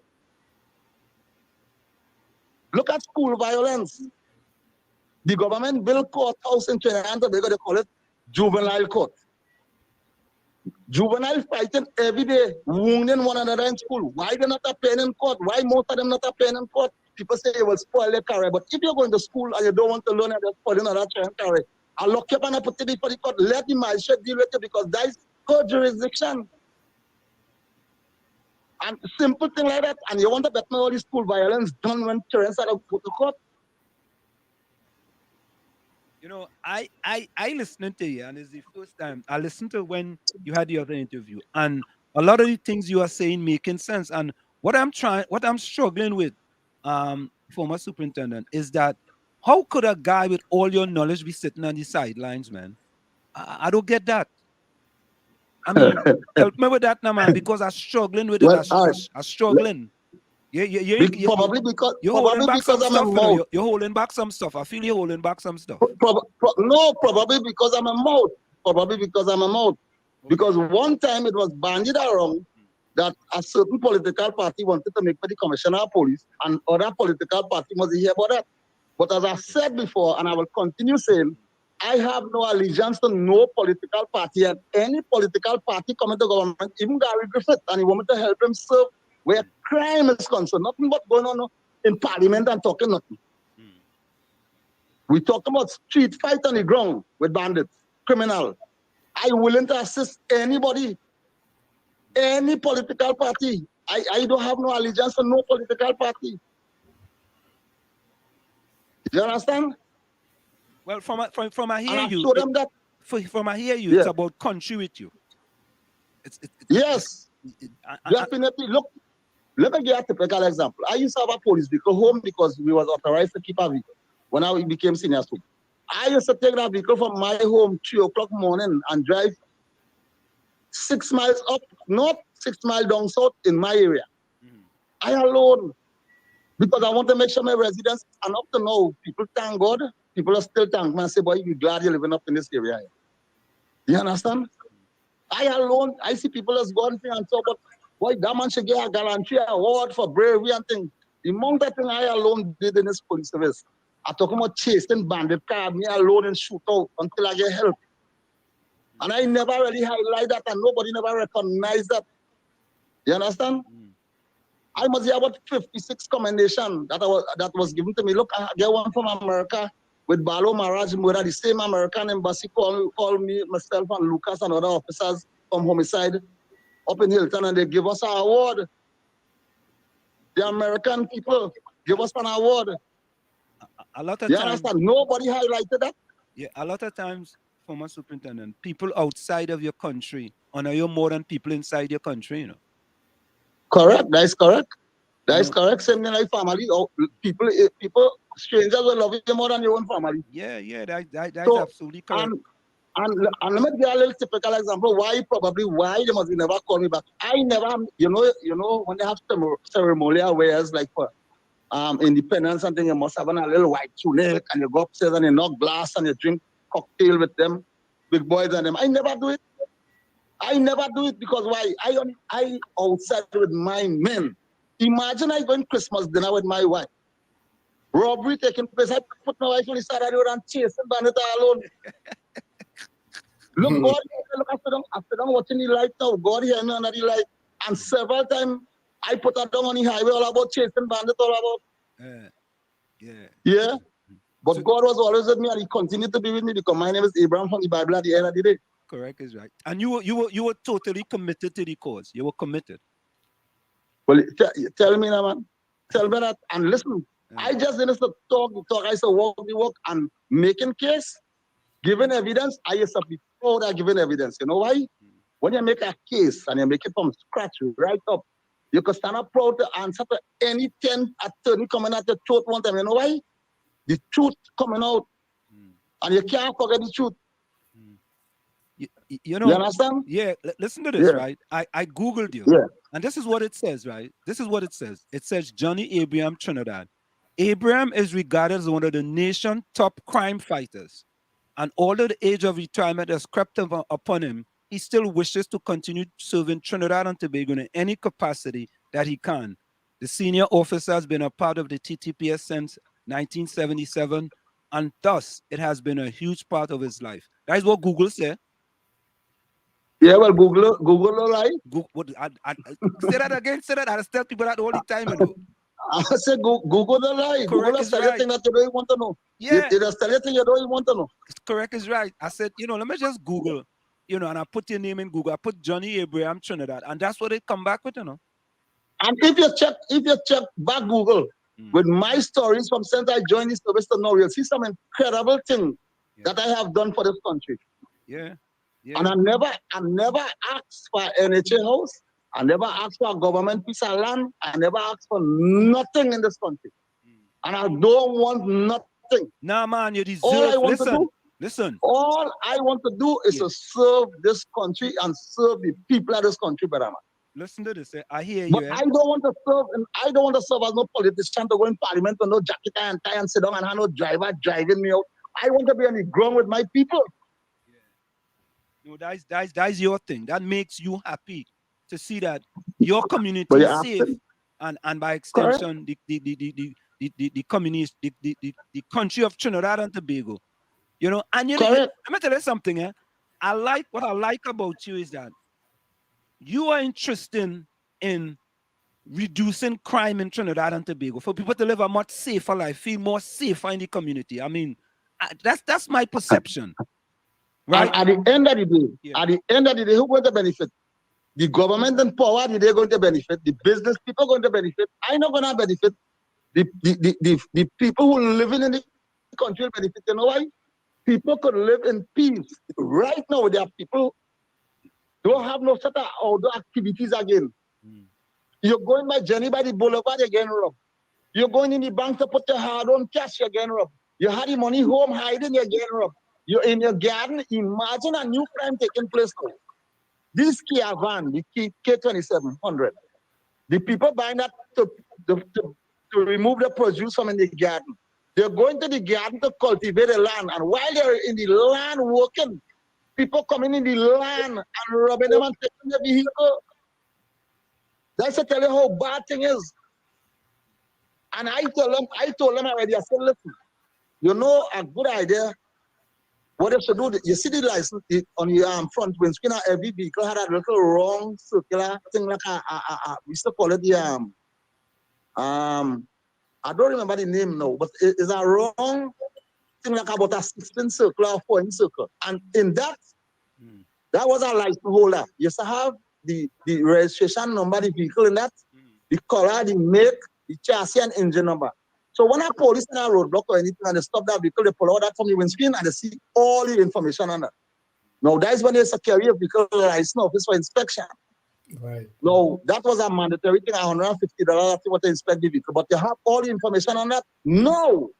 Stolen cars on the road. A man see a car PBM1. He go by a number plate place, and there's the next thing government have to lock down. They have to have people who making number plate. They must be registered and taking people information and writing it down when the people come to order a number plate. I could just sit down here now and call our partner and say, make a number plate for me, a PBG1. And he make that and you go, you pay me $100 and you take that and you go. You teach somebody how you put on a number plate. You get the insurance for that. The police stop here. All the police asking, let me see the insurance of the car. I wonder what the insurance is, PBG1. They are checking chassis number and engine number unless they suspect the car to be stolen. They tell you, all right, go ahead. Everything in order. Go ahead. Let me see your driving permit. Go ahead. There's a stolen vehicle just passed today. You understand? Yeah. So there's a lot of things that are fixed in this country. Today I tell our colleague, I say, listen, every vehicle in Trinidad, most of the vehicles, heavily tinted. So men could drive up on you, your enemies could drive up on you and fire some shot at you because you don't know who in the car. And I am saying they should remove the laws at Trinidad and Tobago and get serious with starting with that. Take out all the heavy tinted vehicles. It has some vehicles parked alongside you, you're frightened, you don't know who in the car because you can't see inside it, into the front windscreen and all. You understand? And these are simple things that could be done. You see, these are simple little things that can have a significant impact. Correct. And because here why? Yeah. Here why? A fella who driving in a vehicle that don't have no heavily tint or nothing. He know that people could recognize him through the vehicle. And if he's a shooter, a fella will shoot a call and say, hey, so and so in that vehicle coming up, you're look careful, call the police. But when the vehicle heavily tint and you pass by a block and you watch to see who you want to shoot and they make an expert, you come back. Same vehicle. People ain't taking in number plate because wasting time. You understand? So these are some of the things they have to see about. They have to fix all these things. Cameras. People talking about cameras. No more cameras. Cameras doing nothing in this country. Let me tell you why. People coming to rob you, they have on mask from head to foot. What a camera could do. What we need is the presence of the police on the road. I used to have a roadblock in Central every day. You know. Monday. Every day. Every day. Not, I ain't talking about nothing what cause disruption. You know. Like lunch, you know, like lunch. You're going to make like lunch. Monday, and I can tell you often, Monday and Tuesday, we used to combine Brasso and Grand Cuba and they have roadblock in that area. Tuesday, we have it in Cuba. Wednesday, we have it in Freeport. Thursday, Shogunas. Friday, Caroni and Las Lomas. Saturday, Kunupia and Londonville. And that's how we go in. Every week, we're doing it, we're changing the date for every other station. Like this Monday, you do it next Monday, next Tuesday, you do it next Wednesday. And every day, we had a roadblock for a little 2 hours. So people see the presence of the police, brother man. You know, it's interesting, because I also looked at 5 solutions to reducing crime in Trinidad and Tobago, and one of these solutions says increase community engagement. Engaging with communities to build trust and relationship can help prevent murders by creating safer neighborhoods and improving communication with law enforcement. You know, so what you're talking about there is exactly that. You see what I'm saying? And these are such easy things. These are not difficult things. Well, okay, and that's my point. All right. For instance, you're working in Kunupia police station and you're working there. What it costs you to walk across the road by the parlor and say, yeah, my name is so and so, I work in Kunupia, any problem, you could call the station, you could have my number. Yeah. You go down Monroe. Listen, and there's so much business places like in Monroe Road. You can stop at the people and say, listen, and it's a simple thing. Everybody on WhatsApp. You tell the people, form a little WhatsApp group from here to there. Next time, you form a WhatsApp group from there to there. So anything happens, you are alerting that faster than the police could respond. You understand? And boy, and that's the same song, Sesame Street, about that. Who is the people in the neighborhood? The people that you meet and greet each day. Yeah. You understand? Long ago, myself, Isaac Housen, Boyd Williams, and a group of officers is be on patrol every day. Every day. And we cannot tell you which strange car coming into Central. Chasing them and stopping them because why? We know it's a strange car. Now the amount of vehicles have on the road, police officers, and they're not observant, they wouldn't really pick up on that. You understand? And boy, listen to me. The amount that I have to talk from now to next year. So, Senior Superintendent, we have to go for a quick 5-second break. Just give us 5 more seconds. We're going to take about a few more minutes here time. Just give us 5 seconds. We're going to go for a quick break. It's in the village with the DAT Triplets on WZYE 95.9 FM. We have with us tonight, former Senior Superintendent, Mr. Johnny Abraham, and he's basically given us, his knowledge and wisdom, that he have had for over 40 years in the TTPS. So stick and stay. We're going to go for a short break, and we'll be right back after this message. It's in the village with the DAT Triplets on WZYE 95.9 FM. You're listening to WZYE 95.9 FM. You are listening to WZYE 95.9 FM, the most influential name in Caribbean radio in the tri-state area. Broadcasting from East Orange, New Jersey, the most influential name in Caribbean radio, WZYE 95.9 FM. We are back with you. It's in the village with the DAT Triplets on WZYE 95.9 FM. We have with us former Senior Superintendent, Mr. Johnny Abraham, who has joined us tonight and basically telling us why he was so successful as the leader of the Central Division of the Police Department. So, Mr. Abraham, once someone said, when you did your roadblocks, now they when they have roadblocks, is basically to share tickets. That's what people are saying. They haven't. Yeah, and I agree, with that because I made the point. Yeah, go ahead. Go ahead. I made the point that Easter weekend, they went up on it, the police TTPS went up on it on all the media and saying, we give over $1 million in tickets. Yes. Where are the officers today? Yesterday, day before. And I tell them they're inconveniencing people. A roadblock is set up in a manner like this. You have officers by point A, and then you have officers by point B, which is about 100 feet from where the roadblock actually taking place, because there are officers along that road looking to tell you which vehicle to pull aside and which one to let pass. Now, they might outsmart you because you might see 5 men with colored white men coming down the road and say, hey, have a good day, enjoy your holidays. And these are the people passing with the gun and cooking. You might see 3 little black boys and say, hey, put them lie down in the road, search the vehicle. So, you know how to detectives have a special skill that could tell you when people suspicious. And I telling you, most of the time we solve crime in Central Trinidad when I was a young police was with marked police vehicle. Everybody know what a heavy vehicle, yellow, a red, a blue, a green. We had marked police vehicle, and let me tell you, from the time a bandit coming on the road and you look at that car and you see one man will duck, one man will watch left, one man will watch right, and they arouse your suspicion because of the action. You don't know something illegal going on in that car. So if you have a roadblock, let's say in front of Shogunas police station, you ought to have police officers all by the market looking into these cars to tell you which one to pull aside, which one to stop. Let that one pass because that man with 2 little children in a car, they don't come from church. That one have a stick. That one had this. You don't keep back everybody and inconvenience everybody.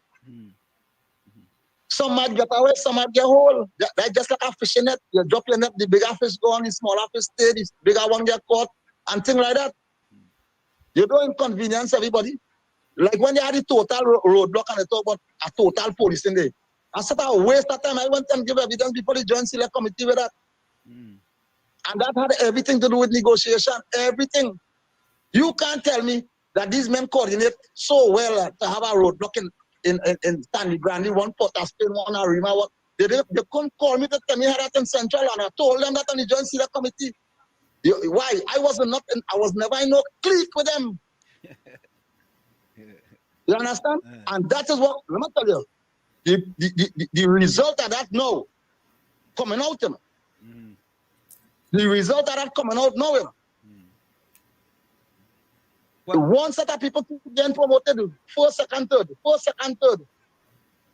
You understand? It has some hard-working police officers who are reaching nowhere. So are we saying there's corruption with respect to that?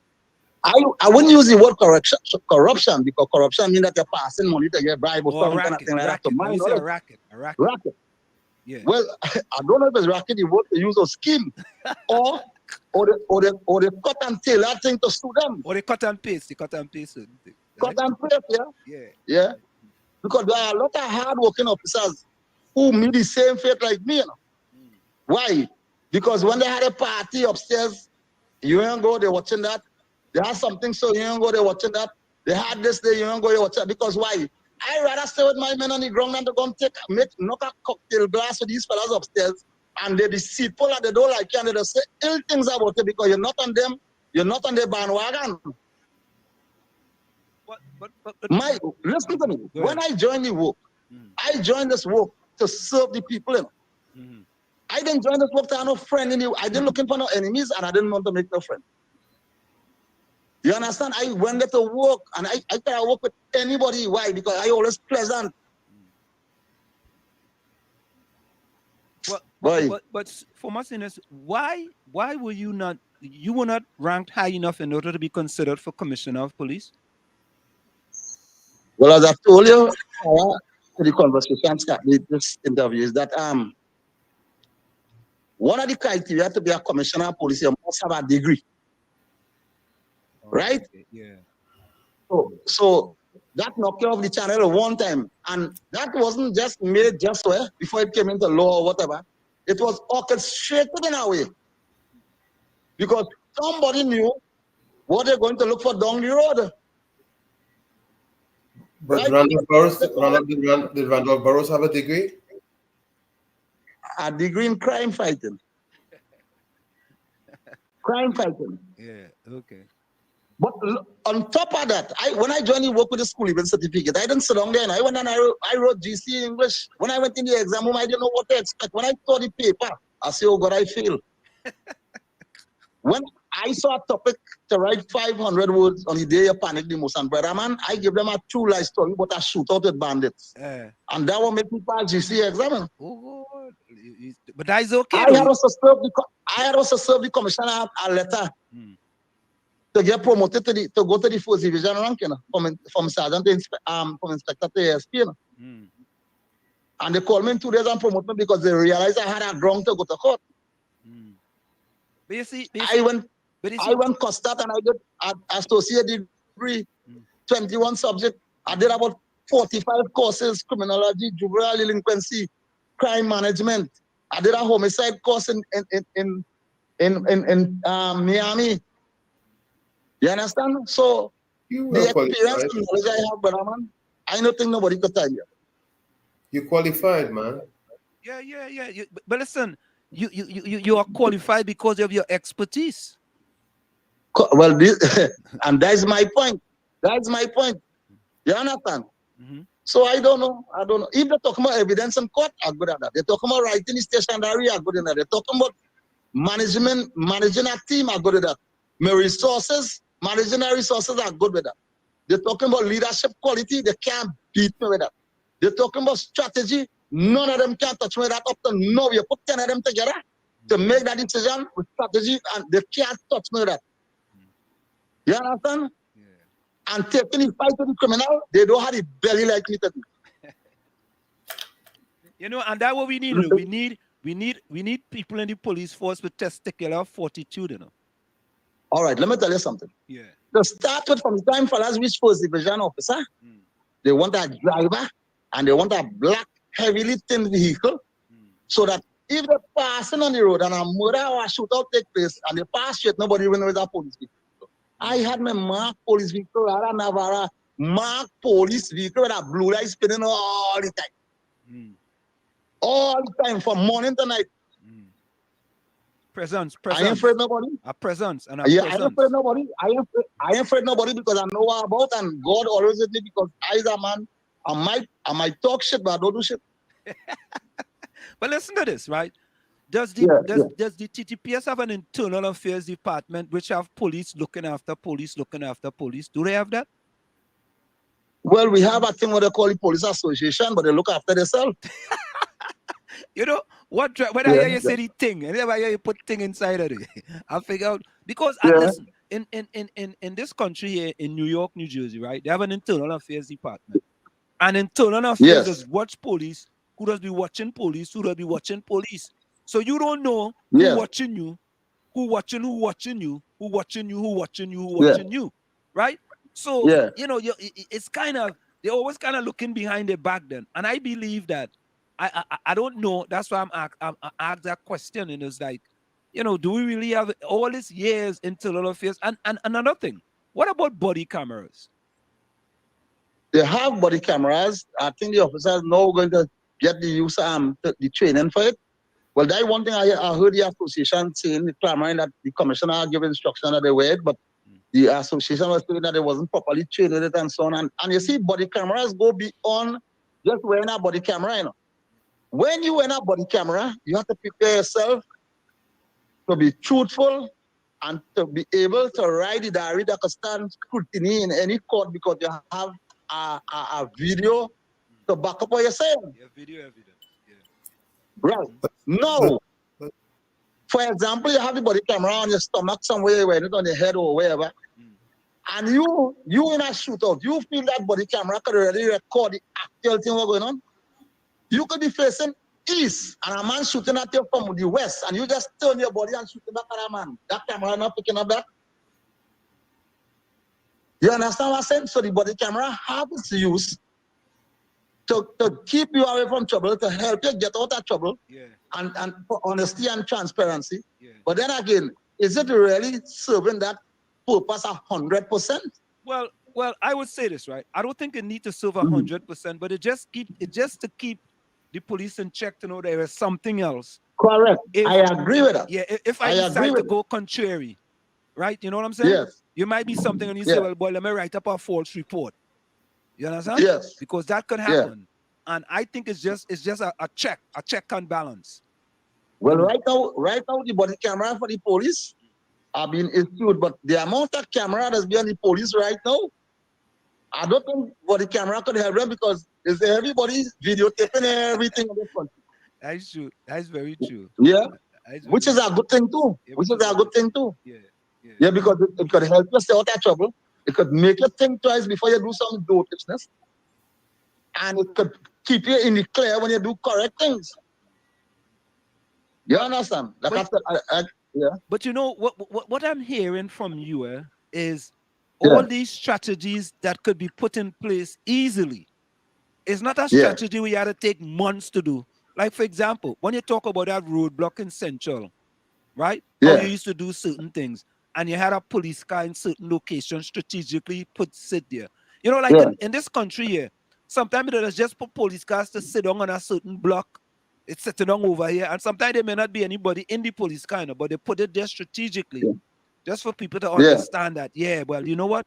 There's a great possibility a policeman is sitting on in that car right there.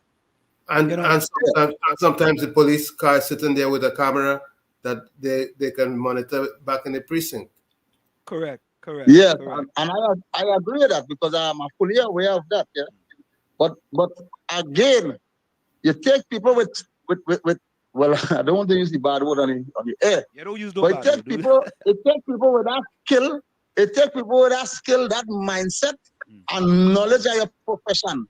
Listen, for promotion, I feel knowledge of your profession should be the main thing. Not education. Knowledge of your profession, because all right. Let's say you was a taxi driver. And you're going down the road, you never get an accident for 40 years. I mean, accident could happen, but you're doing the correct thing all the time. Right? Passengers will look out for you on the taxis and they say, see, that man, he's a safe driver going with it. Correct. Now, if you have knowledge of your profession, the junior officers will leave everybody from South, they'll come Central and say, boss, I have a little problem. I want to help me sort out this. How to do this report, how to do that. And you sit down with them and you explain to them. You understand? And that's how knowledge of profession comes in, because you don't have to go on a computer. When I had to attend the commissioner conference, it's nothing to really boast about and to be. I wasn't really too savvy with the computer and the and email and all this kind of thing. I didn't have time for that because I train people with computer and things as a police. Use a lazy man. Computer is for people who sit down in office. You understand? That is my thinking because I old school. That is my thinking. There's only recently I started to know about WhatsApp and all kind of thing. I never had time for that. Right. Right. So when these men pull out their laptop and whatever, and the commissioner conference and they put it on the table, they reading, well, we had a murder, so and so. I could have tell you off the back of my head how much murder I had in the division, how much rape, how much robbery, how much serious crime. And I could tell you which part it happened, the name of the victim. You understand? Because that was my bag. I didn't have to go no computer to tell you that. And I could tell you, the fourth man I lock up is a man named Krishna Jagna. I locked him up for unlawful possession. He stole a radio pole from a car that was the shape like a V. They used to have it on the radio pole long time. That in 77 while I was in training. You understand? The marshal gave me $75 commendation. I could tell you what cases that I make and things that I do in this police service for years gone by. I don't have to have no computer, nothing for that. But everybody now believe in all kind of, they're talking about evidence-based policing. Yes, it's a good thing because you're looking at people with degree and things. Yes, put them with that. But you could tell me that you will punch into the computer and say, yes, boy. For January month, we had 6 murders on Crown Chase. February month, we had 4 in Walter's Garden. March, we had 3 here. How that help you solve that? Right? It can't tell you which part we're going to have again. It's just telling you which part was hot all the time. You, as an individual on the ground, have to know what you have to do to stem this crime wave. You have to know on the ground what to do. Look at next thing I was saying recently. You have the army to defend Trinidad and Tobago from outside interference. I join a reference now. Let's say you have 5,000 strong soldiers. You have equipment, you have vehicles. You have recreations going right to Trinidad and Tobago with proper lighting facilities. Correct. The soldiers have the camps, the inflatable camps. So, all right, for example, in a murder in Diego Martin where a soldier was murdered, and the soldiers went in there without police and deal with the situation and get him man? Yeah, it is. All right. Trinidad is not under attack, no. I'm talking about outside interference. We have internal problems here now. Why you don't say, hey, I want 50 soldiers in Enterprise Recreation Ground with 5 vehicles, give them everything they require. I want 40 down in Southwestern, in Ikakas, Recreation Ground, give them everything they require. I want 35 in Mayaro, give them everything they require. I want 25 in Maloney. I want 13 in La Hoqueta.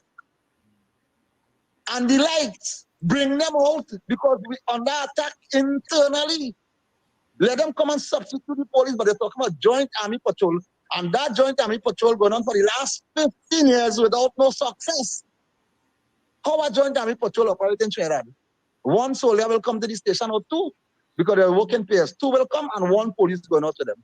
How effective that patrol could be? You tell me. And they're working for 4 hours. 3 hours. When the time up, they're done with that.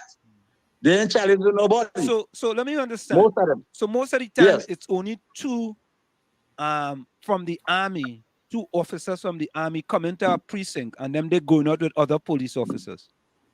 Right. You might have 2. You might have 2 for Londonville, 2 for Chaguanas, 2 for Caroni, if they put in them in those stations. So for the night, you might have about 5 soldiers in a division, and people need to talk about army patrol and the joint patrol and army patrol. Which part?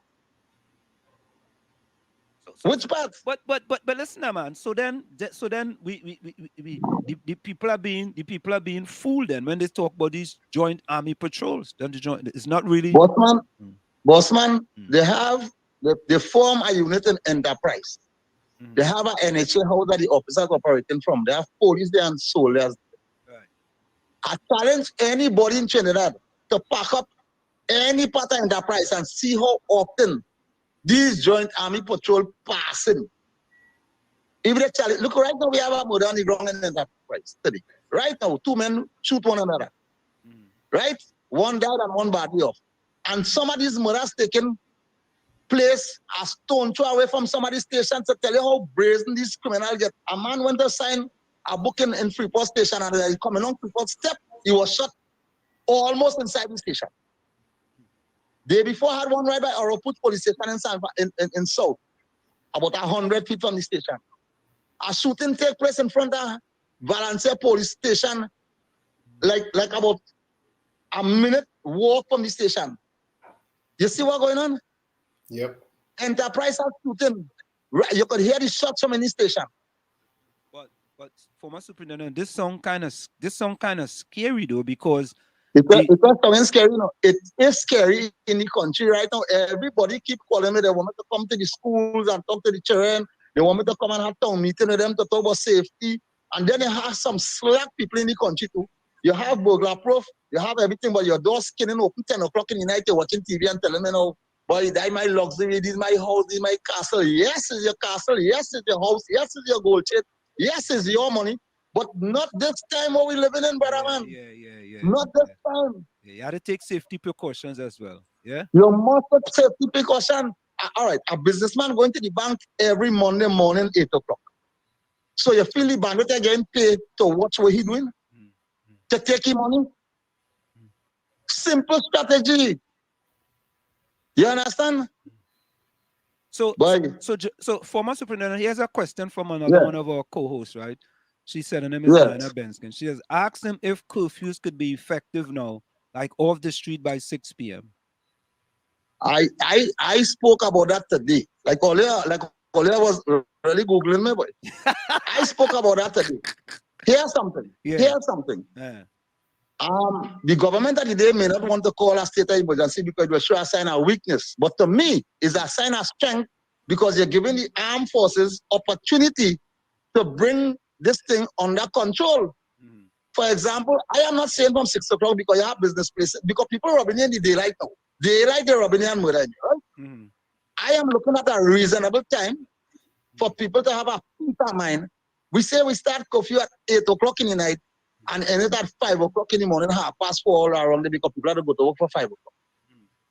Right? So we tried that curfew for about a month and a half, and then according to how it's going, you could always drop the time or raise the time. You understand? It's nothing to be ashamed of. It's something, and you don't have to. You could do it like Jamaica, you know. Jamaica lockdown some of their precincts. Certain communities. Certain communities. Right now, Aranguez is under attack. Worse than Enterprise. Well, I see it start in Penal now. This morning they execute 2 young fellas in Penal about 4 o'clock this morning. Put them lie down and execute them. You understand? And I am saying you have curfews in this area and people will abide with it because they're living in that area and they want to be safe. No, it might be people from outside coming in to do this crime as well as it might be internal people. But when you lock down these people and they can't have no movements on the road. For example, you're going to murder a man in Port of Spain, but you're dropping the body San Fernando. That means you have freeway on the road, freeway, you're driving up and down. How you could leave Arima with 4 AK-47 and go down Belmont and shoot up a place and reach back Arima? Because the police don't have control of the road. Look, if you really want to fight crime in this country, they have scanning machine that you could put on the highway telling you, hey, that vehicle have a needle in it. Yeah, correct. Spend a little money and deal with the ISU. Yep. You understand? You see, to me, for us here living in the United States of America, I don't see any innovation with trying to fight the splurge of crime in Trinidad and Tobago. I don't see any innovation. You know, maybe I don't know, but it's happening. Well, you don't see it, but you could hear it because only talk. Okay. You can't see it, but you could hear it because only talk. Every day is a high power meeting. Every day is at this, every day is at that, and nothing coming out and nothing. Nothing. Look, for example, a simple thing I just tell you about the courts. The courts in Trinidad are still virtual. Well, all over the world, they open up. You have carnival here. You have carnival here with over 30,000 people probably on the streets. No mask, nothing. But at 10 o'clock out, you say virtual because it's still the COVID and all kind of thing. What you telling me? What you really telling me about? Well, former senior superintendent, many people are saying, and I used to debate that Trinidad is a real place, but I'm starting to figure out that maybe Trinidad is not a real place. What do you say? It's a real place with real crime. And let me tell you something. I'm not exaggerating. You could go up on the papers every day, and you will read everything that happened in Trinidad and Tobago, and it's a frightening situation. You know it is for 5 men to come in your house, put all the women on one side, and say, hey, the 3 men come downstairs. And when you go downstairs, your 3 relatives lie down, almost hugging up with gunshot to the head. How you living with that for the rest of your life? You tell me. Every little creak you hear, you're frightened. Every little creak you hear, you're frightened. Right. Now, let me just expand on that a little bit. Yeah. Is it possible that due to the number of, whether it's 200,000 or 100,000 of Venezuelan citizens in Trinidad, that the escalation of crime have something to do with that, and the type of gruesome murders that we are having in Trinidad and Tobago, or Trinidad, have something to do with that? I'm not buying that at all. Let me tell you why. Okay. Let me tell you why. You know that say Trinidadian scheme, right? Yeah. All right. They will murder a man now. A Trinidadian will murder a man now and cut out the head and decapitate the body and everything. And you know what? Everybody will say, the media, everybody and the police and all. That have to be outside murder, boy. That have to be a Spanish murder, a Colombian link. Why?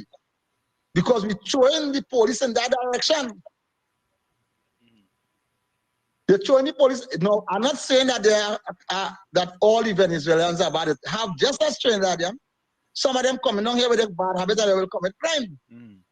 But it's not. It is in the minority. So people mustn't use that Venezuela issue and say because of them come here, crime escalated. Because I could tell you, 50 years ago, you saw a party down in the Carcass. And the boatmen and them used to go to Venezuela and pick up a set of women and bring them in the party and carry them back. That's how it started, you know. It has started. Look at the Chinese. The Chinese been targeted in China and Tobago because they open businesses all about, right? If a Chinese man commit a crime now, what do you say? Boy, Chinese start to commit crime? You understand?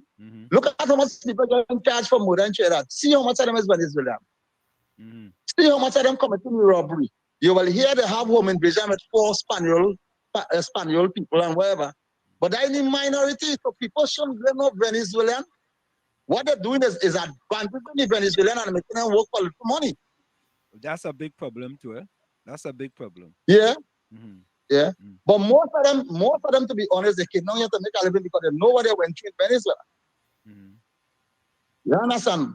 And to be honest with you, that is parallel no crime. Because if you look at the areas that is murder happening, no Venezuelan are going inside Maloney to do no shooting. They are going inside La Joquita to do no shooting. They are going Lavanti to do no shooting. They are going Enterprise to do no shooting. I tell you that from experience, I could tell you that. No. Right? No.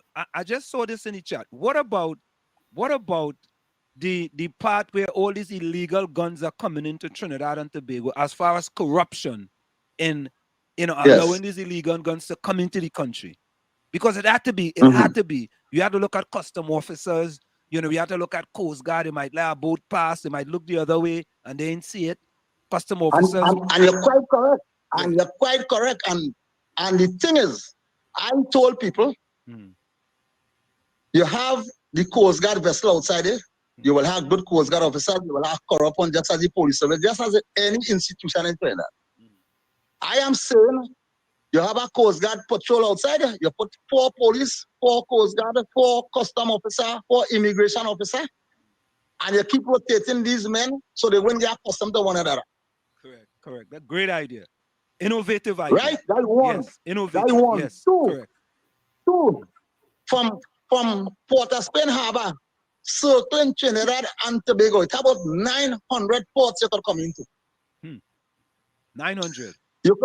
You could leave, yes, I'm not exaggerating. If you leave Port of Spain Harbor now, and you're driving up the Caribbean, you could come straight up the Caribbean River when tide high and come straight to the back of Grand Bazaar. There's the next river called Hebrew River. You're driving straight up to the highway. Trinity River, straight up to the highway. Brickfield, straight up to the highway. The whole coastline by the Cremation side down Carpet, Chima, straight down to Clapton Bay, straight down to San Fernando, Mosquito Creek. Any vessel could come straight into shore. Unchecked. And you could go right. Huh? Unchecked. Unchecked. Unchecked. And now some of these vessels have three big engines in it, 300 horsepower each. So you could imagine the kind of speed that have. Could outrun the Coast Guard. They could outrun the Coast Guard. Right. And another thing is that I watch how things happen. If a container supposed to land in the port in Point Lisas, these people will bring down these containers at a certain time that certain officers will be there. Correct is right. These officers will tell the boss, listen, I will do an extra duty with that container. Every man came by your house, I will go there and check it.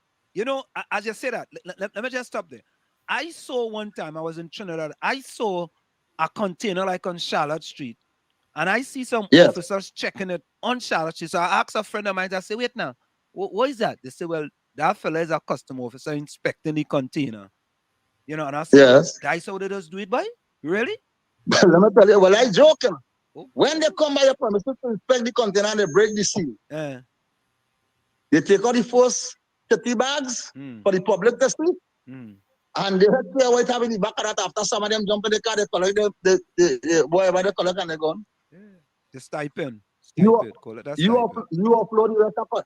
rest of container. These firearms are coming in. These firearms are coming in by barrel and so on. People are signing these things to come to these certain ports when certain of their friends working. Some years ago, Mr. Philbert was the commissioner of police. And there was a murder up in St. Joseph. I was in charge of homicide investigation up there, and I picked up a suspect. He's deceased now. And he said, Mr. Abraham, after I spoke to him concerning the murder and so on, he said, boss, well, I really bond with him for about a couple hours well, and you know, he trusts me now. And he said, Mr. Abraham, I have something to tell you. I said, what are you doing? He said, I want to take you to Komoto to show you something. So I mounted up some officers and we went Komoto. And to my surprise, I saw a lot of new fridges and washing machine and stove down a big hole that was dug with excavator and things like people stole gravel from it or wherever it is. And all these appliances look new brand to me. So we came back to the station and I sat down with him and I said, boss, let me tell you what was happening. People in Trinidad just get a name of old people and they say, listen, I'm bringing a fridge and a TV for you right from America. And they use the people name to bring it in. When they reach on the port, well, what they usually do is to cut open the tank that have the gas in the bottom of the fridge or whatever it is and load it with ammunition and steal it back up. And they used to take out the guts from inside the fridge and pack it back. And when the fridges and the stove come down to the port, and these men got to collect with the old people with the ID card and so on, when they reach outside the port, they give the people some money and they take the fridge and they go on with it. And that man gave me that information and I went to Mr. Philbert. I said, boss, so and so is the position. He sent me to the person in charge of the U.S. Embassy in Port of Spain. I couldn't remember the name at the time now. And we had a conversation and the person who gave me the information gave me a telephone number for a man who was running a gun from Miami. And you know, the FBI get onto the case and they went and buy the man home and cracked down on the man and they really arrested the man for trafficking firearms and so on. So, I'm talking here now about 15 years ago or how long ago. And that going on probably even before that. No, Look, recently I heard the minister saying that they will have scanners at the port, but they will be effective from sometime 2024. 2024. Yeah. 2024. You tell me, man. You tell me. Make You it make tell me. sense. Make it make sense. You tell me. You tell me. Tell me. You tell me. Yeah, listen to this. You tell me. When I read that, and I say, but wait now, you are saying that you are allowing all these months, and you talking about physical inspection, and all these months, and you're not gonna have a scan, and you're gonna have it like in May or April 2024. You serious? Well, yeah, that what going on? Is that what going on? Nah, they can't be so serious. You tell me. They can't be serious. They're not you serious. Tell me. And if your hand long, you could get your container out there in 2 days. Well, 2 days. Yeah. But listen, your strategy with respect to the Coast Guard is splendid for us. It's an excellent strategy. And that is what they need to do with many of those other places, like in the port, in customs, and all them different places. You can have the same person working over and over and over and over, right? Because I'm correct. Yeah, because the people trying to get it, they got to change their plans, and they got to change their plans on a regular basis. You understand? And it's not everybody. And it's not everybody they could reach. Correct. And these are the little things. That's why I don't understand. I still don't understand why you sitting on the sidelines with all this knowledge, and we are inundated with crime in Trinidad and Tobago, and your knowledge and expertise is just sitting on the sidelines. I don't get it. Well, I don't get it. Well, boy, and you know, I always believe in prayers, and what the Almighty have for you, nobody can really take it from you. And if you don't have that from me, I believe that. So I leave everything in the hands of the Almighty. Right. Yeah. So here is a question. Someday before the part of earth, I might be able to make a meaningful contribution again. No, listen to this. Listen to this. Nothing happens before its time. Right? Correct. You have already made meaningful contributions. You want to make more meaningful contributions. I will put it that way. Yeah. So here's a question. It said, Mr. Abraham, I know you are a figure of the law. What is your take of a regular citizen being driven to the extent by way of illegal ways to protect their family? All right. And that's simple. I draw the analogy some time ago. No, I'm not telling nobody to commit no murder. I'm not inciting nobody. But if a man comes to your home with an unlicensed firearm, and whatever takes place inside is your story against his story, because you're already an intruder in your home. No, some people might take it to the extreme and have an illegal firearm in the home. And when the man comes to rob them, they shoot him, boom. The man falls and dies. They could always tell the police, listen, that was that man going to me and he fighting for the gun and the gun got out by accident. Correct, is right. Who is there to change that story? Who is there? But I'm not advising people to do that. You know what I mean? I'm not advising people to break the law. But it reached a stage at the same references I drew to you a while ago, that you as a husband, and I'm talking about experience here, it happened. You as a husband and a wife living in a house with 2 13-year-old daughters, beautiful young ladies, and people come and tie up you and your wife, and these children bawling for murder because they're getting raped repeatedly by 4 and 5 men, and you tie up there, you can't help your children. If you have bad heart, you dead right there. And you can't protect your children, brother man. What it is you're already doing. That is why you see the law in America, they call it the Make My Day law. A man entire premises, and you know the law clearly states if you meet a man bugging your son, you entitled to kill him. You make their day. Yes, and then make your day. And I see Mr. Kamala talking about something about stand your ground. Stand your ground. And to me, it making sense because let me tell you. No, I don't believe in that though. No. What I'm saying making sense. Hear me good. I'm going to elaborate on it. Okay. You work hard for every penny you have in your life. You save it to buy whatever you need for you and your family. You ain't going party. You're a young woman. You're not wearing no set of gold. You're not squandering your money. You're not gambling.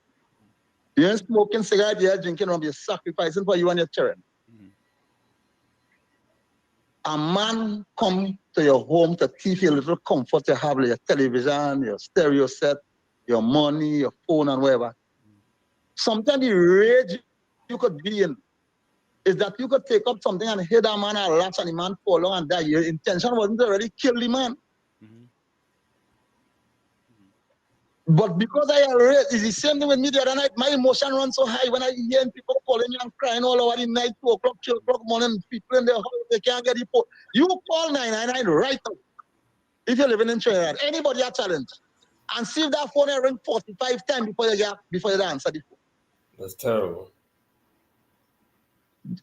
I'm telling you, I could try it right now, or you could be on the phone listening and you're here.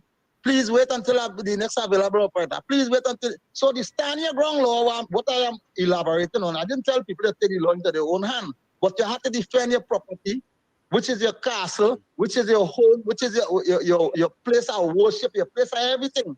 You have to defend it with your might. Well, with whatever might you have. Yeah, former superintendent, I think the difference between stand your ground law and the CASA doctrine, I think the CASA doctrine is a better doctrine for Trinidad and Tobago, because the CASA doctrine talks about legal principles which provide individuals with certain legal protection for using force in self-defense within their own home or CASA.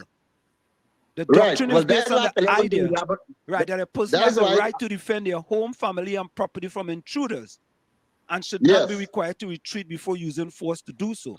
But the standing ground law is a little different. No. The opposition leader must just say stand your ground, and she didn't elaborate it. But that is why I just brought the analogy to you and I told you that you're trying to use reasonable force, but unfortunately the man might succumb to the injury.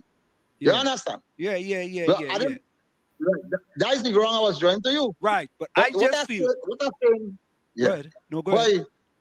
What I'm saying is that people have all the right to defend the property. Look, a licensed firearm holder don't know. So most of them don't know that if the firearm is to protect your firearm is to protect your life, people property, and your property. Meaning, if you're going on here and see a man chopping a next man, and you know that man going to die, or you suspect the man going to die, you could draw your firearm and disarm the next man. It is justifiable, but people don't take that chance because they find that you'll get charged in Trinidad because the police this and the police that and all kind of thing. You understand? But it is justified because if you have a firearm and you see a man killing the next man, and you try to intervene, you could disarm the man. In the process, the man fatally shot. But remember, it's a man on the ground there, almost dead or dead already. You understand? You're going on here to see a man throw a kerosene to burn down a house with a set of children in it. You could use your firearm to defend that property. You use force as reasonable as possible. Probably you could try to maim the man, if not kill him. You understand? And I want to say, Ronnie, I agree with you. Stand your ground have both pros and cons, but we in this country, we know about stand your ground very well, and we have had incidents where person are taken to their own hand with the person they perceive to be a threat, and they use stand your ground laws because of the perception of a threat, and that could happen quite often. And then you could have more race in it than stand your ground. There we go. Exactly. Part of the drawbacks. Then you could have Then you could have more, because for example, you see an African walking on in an Indian area like Penal and he's strange. And you take the law into your own hand, same way you see an East Indian walking in Lavante and he not come around. You understand? That stand your ground. And you are absolutely correct. That is the drawback. But the CASA doctrine is something totally different. But let me ask you one quick thing before you go. What about extrajudicial killing in Trinidad and Tobago? What is your take on that? Because I am totally against extrajudicial killing in Trinidad and Tobago. What's your take? Well, okay. A policeman don't just leave his home anymore and say, hey, we're going to kill Tom, Dick, or Harry. I could safely tell you that, well, it never happened under me. But in the executioner duty, sometimes you have to act to defend yourself, people, your people life, your life. And it has come across to some people that it is extrajudicial killing because the people only see when the police fire the fatal shot. All right. For instance, you see a man spat on a policewoman sometime ago in San Fernando. And this policeman gallivanting, everybody don't pull out camera, and then he goes to slap the man. Pow! People have him on camera for slapping the man. They didn't have him for the man spitting on the woman or anything. He had no right to already hit the man. You understand what I'm saying? No. It's the same thing the other night. I was in a meeting in Shogunas, and somebody in the audience said, great is the PNM. And I say, yes, great is the PNM. You know, they only have me recorded asking great is the PNM. We don't show that. You know where those go. You know where those go. They didn't have the person saying that. Yeah. Now, another thing is that the extrajudicial killing, people will feel that, no, I'm not defending no police, that a policeman willfully killed Tom, Brown, or Harry. Now, it might have instances that might be so. But in most instances, a man will pull out a firearm, a man just involved in a robbery with a firearm. He fire a shot at the person who he robbed. And the police is going to confront that man. Sometimes these men don't care who they shoot at. They get away. You have to preserve yourself at all times. I remember there was a homicide in Central Trinidad where a man shot a man in his head. And when the man fell on the ground, he pulled out a firearm and stand up over the man and hit him about 8 shots. When that fireman, he pulled out the next one and hit him about 8 or 9 shots again. And every shot he hit the man, the body jumping. I about 14 shots he pumped into the man. The man had a firearm, he also took up the man's firearm. So that means he alone had 3 firearms. The police confront these people. And there was an exchange of fire. Whether he fired 1 shot or he just point the gun. The police not going to take that easy because you just kill a man and you have 3 firemen in your possession. But you're supposed to suffer whatever consequences are there. But listen to this. What about in situations where is that the so-called perpetrators have no ammunition? However, you decide as a police officer to be, to be judge, jury, and executioner. And you basically execute them. And then you could always say, for example, what happened in Diego Martin with respect to the guy who they said when the police officer was shot. And the other police officer said that, right, that the guy shot the police officer. One was actually a police officer bullet, stray bullet actually killed the own officer, right? And let me I'm glad you raised that point. Let me tell you something. Yeah. And that was inexperienced investigation. Let me show you something. From the time I heard what happened, before any charges could have come out, I told people there's an accidental shooting, and they tried to make it look like this man what do the shooting. And let me tell you, that could have ended right there. If the officer had spoken the truth and said, listen, we came under fire, and I fired a shot, and he shot really hit the man from behind. Who would have been there to doubt and say he actually shoot the man for spite? Or he said, listen, while we heard explosion coming, we didn't know what direction it coming from. In my quest to take over, my gun went off accidentally. My colleague fell on the ground. I don't know if it's I shoot him. You understand? And that would make a whole lot of difference again. Yeah. But you're trying to cover it up and saying is Tom shoot at all and all returning fire. But that creates a trust issue though with the police, because something like that, which could have been simply taken care of. And I agree with that. I agree with that. I agree, because that's what I tell you about inexperience. Because if my officers couldn't lie to me, they couldn't lie to me because I should be like a crab behind them. For instance, sometimes they're on patrol and I behind them and they don't know. I said, which part is? Boss, I saw, so I said, look around. I said, pull aside and come. And I deal with him right there and I go on again. But do you have GPS in cars and police cars? GPS trackers? Yeah. There are trackers now in cars. Yeah, trackers. No. So here is another question, Mr. Abraham. If a person harms or kills a bandit in his own home with an illegal gun, is it fair he should be charged with possession of illegal gun and or physical harm? But remember, I told you a while ago, you do what you have to do, but what you say. Correct. Yeah. You understand? If you have an illegal firearm, I'm not telling nobody to get no illegal firearm because that's against the law. Right. But if you have an illegal firearm in your home to protect your property and you're attacked by 5 bandits and you shoot You shoot the bandit with your unlicensed firearm. What it is there not to say that the man had the fireman always struggling and the fireman went up. Remember I told you that a while ago. But listen to this. Listen You to this. can't tell the police, boss, I had a firearm to protect my family and I shoot the man. You telling them, yeah, what you telling the police? Charge me for that one day. But listen to this. But wouldn't there be fingerprints on the gun though, on the illegal gun? Well, there are certain parts you can get fingerprint and DNA and so on. Okay. But what about if the man take a kerchief after, dip it in the man's blood and put it on the man's hand? Let me hear you. Let me hear you now. I just play the devil advocate. Tell me. Listen, you have more expertise than me. I not. No. I never tell you I do that. I tell you, let us assume that.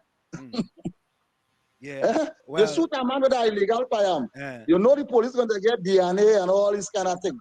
You're watching movies. You're watching movies. You take the gun, you rub it on the man, brother, put it on the man inside the hand. And you know, take your Clorox and all kind of thing and wash down your skin because the police can't get no gunpowder here with Clorox because the movies tell you that too. I ain't telling nobody to do that, Mama. Just remember that I ain't cited nothing.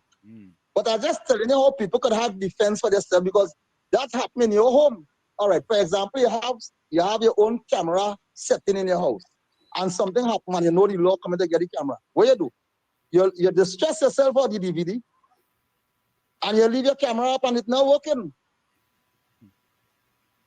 Yeah, but I think yeah. in that if I think it's better that the police allow people to get a FUL.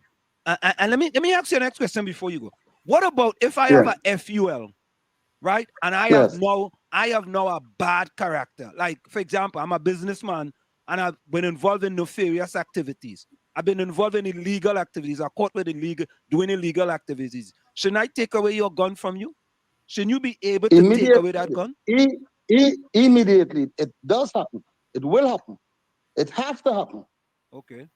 That is why when people apply for firearm and you do the background check with them, meaning that you get a fingerprint and you get all the necessary information from them to make sure that they was never involved in no crime and all these things, they get a firearm permit because it's lawful and whatever. But if you apply for a variation next year, the police ought to come by you and get back the same documents again because at the time you get the first firearm, you was married. But then you would have had a domestic issue with your wife and then you come in to apply for next firearm with all the police knowing that you and your wife had serious domestic issues. So you go to the wife and you take a statement from she and she will tell you, boss, that man is going to threaten me and thing, you know. So then now you know you're not going to issue any further firearm from him and you're going to seize the one you already have. Okay, but because remember, go ahead. Yeah. Go ahead. No, go ahead. Remember your status to change anytime. Right. From today, you're a decent man with a licensed fireman. Tomorrow, you're no good with that same firearm. You're a wife beater. You're a wife beater tomorrow. Right. Right. And you didn't trust something, you seize that firearm immediately. Right. How often does that happen in Trinidad? Have you ever done that as an assistant, as a superintendent? No, well, it really never happened under my watch, but I know of instances that it happened with, you know? Okay. And being in possession of a firearm while in a drunken state, that's your next offense. But police sometimes doesn't charge nobody for that. Sometimes you cannot be in possession of a firearm and in a drunken state. That your police supposed to seize a firearm one time. Yeah, well, I'm telling you, but we have a lot of work to do. But let me ask you this question now. I'm from Chumaka, Clavantil, right? And say I'm an upstanding citizen. I ain't have no problem. I don't beat my wife. You know, I don't abuse nobody. And I apply for a FUL, right? Because I want to protect my family. Shouldn't I be afforded the same opportunity like somebody who lives in Goodwood Park? Yeah, yes, surely. 100% agree with you. Yes. And then again, the culture in Trinidad is so bad now that you wouldn't believe. Look, I know some families. Look at their loved one being murdered in certain areas in Trinidad. I wouldn't call on them to stigmatize nobody.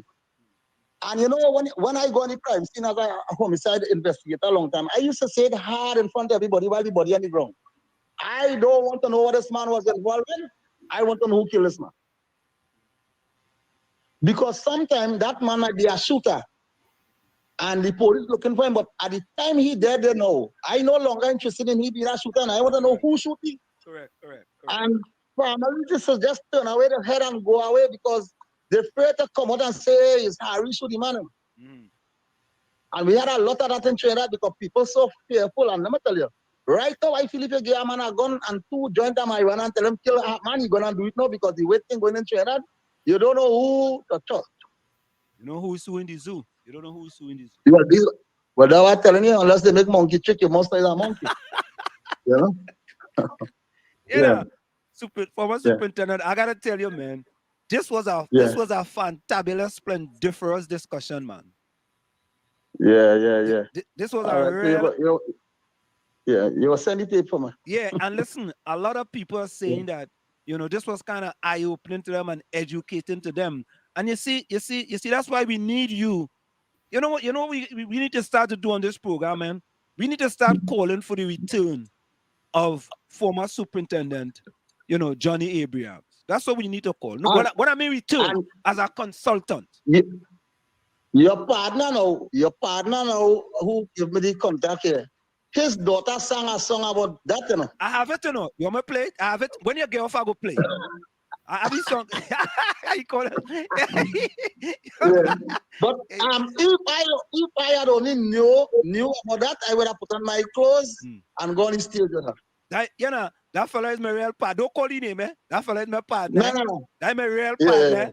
That's my real partner. Yeah. And he tell me, he say, boy, you have to get another person in the chat. So I would say we have to get former superintendent, you know, Johnny Abraham on the show. And I say, well, get the number for me, and he get the number, and I call you, and it was. You see, but what it is that in the way things are going in Trinidad and Tobago today, boy, we need a person like you to help people with respect to the crime situation we are facing in the country, boy. It's getting too bad. It's just getting too bad. Well, it's not getting too bad, no. It's getting worse than bad. Yeah. And you know what's going on now? It's not the horrors are the crime occurring, you know. It's the fear that is building in you, that you're afraid to leave your castle to go anywhere. You have to imagine your children going to school now, and you praying to God when you see them in the evening. It has domestic Africa school violence taking place, and all of these things. And boy, it's heartbreaking to see how these families crying over their loved one and crying every day. But you know what? These people going through these 3 persons who were murdered in their house this morning, brother. Yeah, that's sad. And listen, if you come and you meet them dead, it's okay. But to hear people come and say, hey, the children come downstairs, the rest all go upstairs. And 2 minutes after, you hear, bow. Listen. If a car pass and blow a horn in front of the house, people jumping for the rest of their life. You understand? And the social services in Trinidad and Tobago, I telling you, and I don't care who vexes me, they can't stop my pension, and they can't stop my NIS, and they can't take away my garden or planting, and my happiness. Listen, it's the worst thing you could think about in this country, and people only talking and clamoring and clapping and going on TV and like themselves and dressing up and putting on makeup and this and soft-spoken and speaking nice things that people want to hear. Right? You tell me that the councillors will just go at these people's house, and when the funeral done, they forget about these people? Tell me. Boy, listen to me now. Listen, it's not easy, brother, man. It's not easy. And here now we're going through a terrible time. And right now, if we don't put a stop to it, it's going to escalate more, because there was a time when they say that African men were raping East Indian women in Central. And what we did as young detectives, we laid in the bushes all 2 o'clock, 3 o'clock morning until we really hold him. And there was a man from Aruka. And we hold him, and after 3 or 4, I'm raping. But you have to be committed because you have good leadership and everything. But when your boss wants to lie down home and say, I want to always do this and do that, and tomorrow you come, well, let me hear what where we heading? Where we heading? And the same way I understand with all the ministries. You give a man a road to fix. You have a permanent secretary. What it costing you? That your work. What it costing you to drive there with your permanent secretary and your people and watch out what's going on the road to see if it is being properly done. In 2 months' time, the road mashed up already. Excuse me. You understand? You know, Boy. somebody in the chat saying Mr. Johnny Abraham have more experience than Gigi and Ula. That's what they're saying in the chat. I just reading it. Well, boy, I never make no comment. I just listen. All right, one more question. Mr. Abraham, do you think that the crime situation has anything to do with any negligence of the government? Well, I'm not, as I tell you before, I'm not defending no government. Right. But if I given you $500 and something million on a yearly basis, the government can't lock up nobody in this country. Correct. So the chip at the fall, which part at the fall, if I given you that money to see about crime, because you give me a budget, right? You tell me I want to buy 400 cars, I want to hire 300 police, I want 10 new bulletproof vests, 15 guns, 30 walkie-talkie. And I give you the money to do that. And then I ain't see no progress for that money again.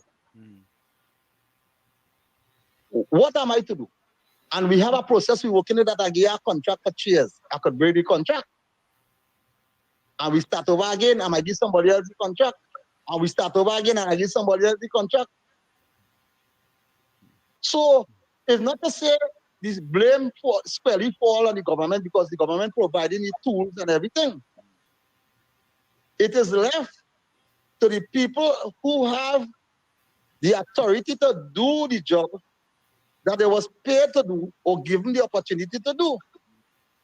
But as I told you, if I is the head of the house and my house leaning on one side, I have to fix that. If I is the prime minister and at the head of the National Council, Security Council, I get 3 murder this week, 2 next week, 5 Monday, 6 Tuesday, 7 Wednesday. No, I ain't taking that. I ain't taking that. I ain't taking that. Only have to account to me. I can't give you instruction and tell you, I want a roadblock and I want a calling all you to tell all you that I'm very displeased with what's going on. And all you have to step up to the plate. Because all you ask me for bread, I give all you bread. All you want cheese with it, I give all you cheese. All you want something cold to drink with it, I give all you. All you want a hot cup of tea, I give all you. Where are the results at the end of that? Tell me. So listen, stay with us for 5 more seconds. I want to play this quick station identification, and I want to play that song. I want you to listen to the song while you are on with us. So give me 5 seconds. It's in the village with the DAT Triplets on WZYE 95.9 FM. We have with us tonight former senior superintendent, Mr. Johnny Abraham, and he has nicely decided to join us, and we're having a very wonderful conversation about crime and crime reduction policies in Trinidad and Tobago. You're listening to WZYE 95.9 FM. You are listening to WZYE 95.9 FM, the most influential name in Caribbean radio in the tri-state area. Broadcasting from East Orange, New Jersey, the most influential name in Caribbean radio, WZYE 95.9 FM.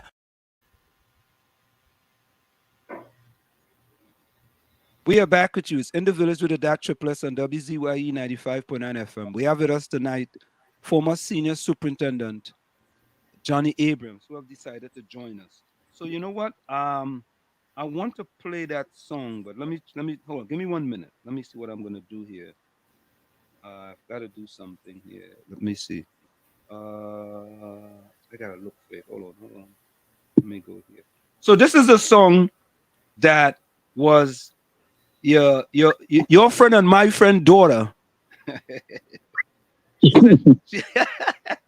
She sang this song about you for you some time ago. Let me see this. I wonder if I could play it while you are on there. Hold on, Yeah. This is, let me see. That's not it there. That's not it. Hold on.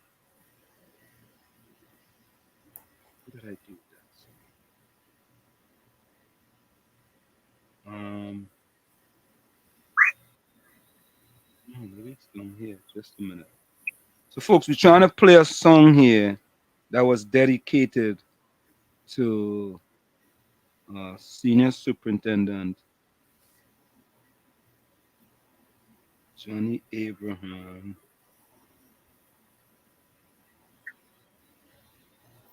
What the hell did I do with that? All right. Oh, look. Let me see if this is it here. Oh, here it is. Here it is. Hold on, 1 minute. Our next student contestant is Elise Laborde. I think I'm playing it in the background. From Government Primary School. Okay. And Elise will be performing Crime. This is a title, Crime. Please welcome Elise Laborde.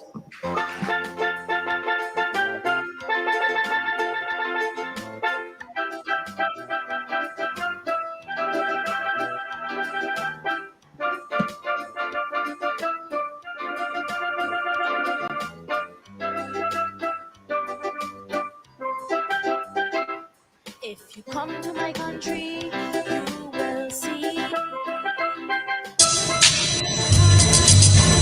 You think about it. I care for each other. What boy don't know is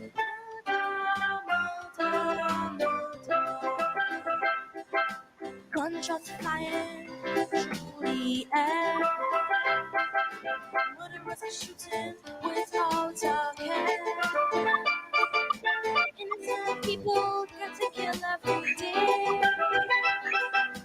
All we have left to do is pray. 'Cause we're crying out for people back tonight. It's not about having a good time. John Abraham used to say, take your time. Well, next. Okay, you know what I'm gonna do? I'm gonna do something. Yeah. I think I can get it You better. prepared for your listening audience. Yeah, but hold on. I think I getting it better here. Hold on a minute. Hold on.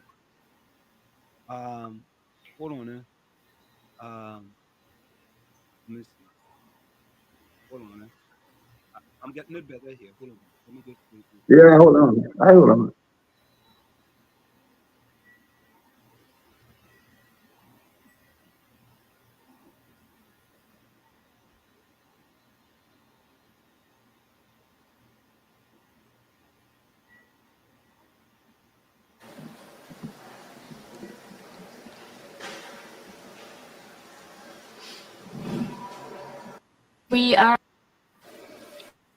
We would like to welcome Mirage from the Primary School.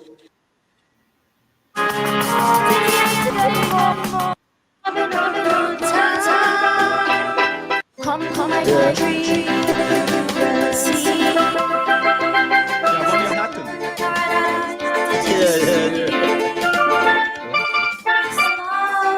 I care for each other.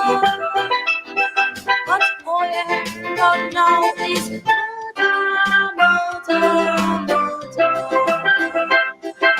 gunshots flying through the air. Murderers are shooting without a care.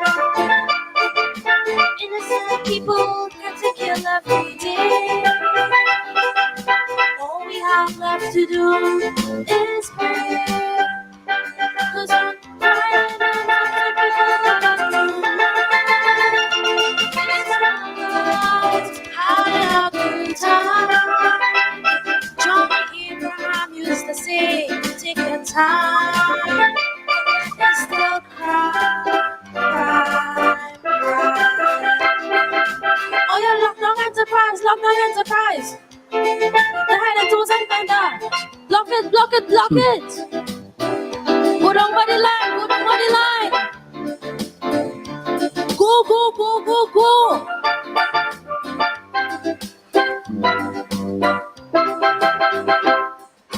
Troubles might get shoot down in thin air. Lifeless bodies found lying everywhere. Till people are crying out in despair. Our country is a living nightmare.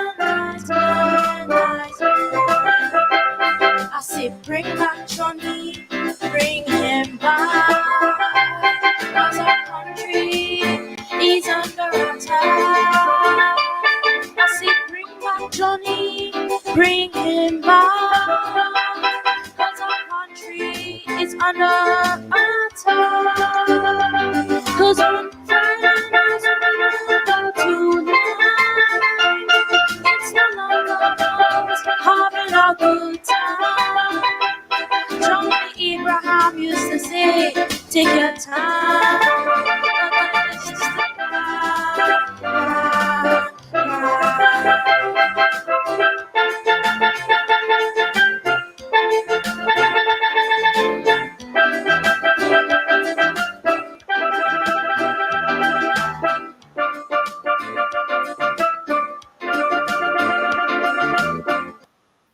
All right.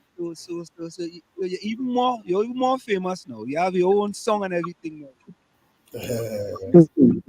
But listen, we want to say thank you so much, man. And you know, in another few weeks or so, we like to have you back just to give us a little update. You know what I mean? No problem. No problem. You know, No because problem. you are really and truly, a person who's seriously interested in crime in Trinidad and Tobago, and some of your ideas are splendiferous, fantabulous, tremendous ideas that is sorely needed in Trinidad and Tobago. Any closing words before you go? No, I just want to ask the people in Trinidad and Tobago and visitors from my America when they come down here to be extremely careful and to know where they're going and to have proper guides and to be safe and so on. Hey, thank you so much, man. We appreciate it. Okay, you have a nice night. Good night again and thanks again. All right, bye-bye. Thank you, Graham. Good night.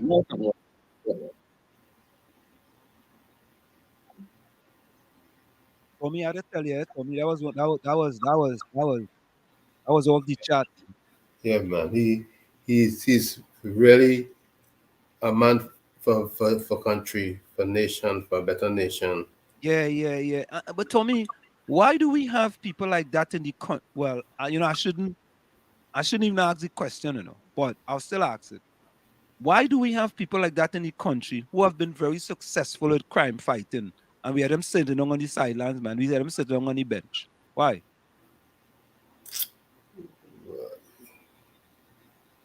The question is whether or not the people who have the authority really want to see things get better. Well, I don't know, boy. I don't know, boy. I don't know what else to say.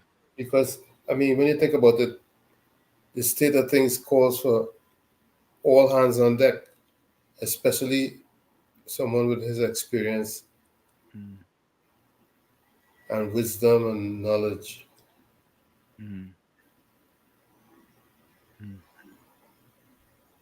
Yeah, I don't know, boy, but I think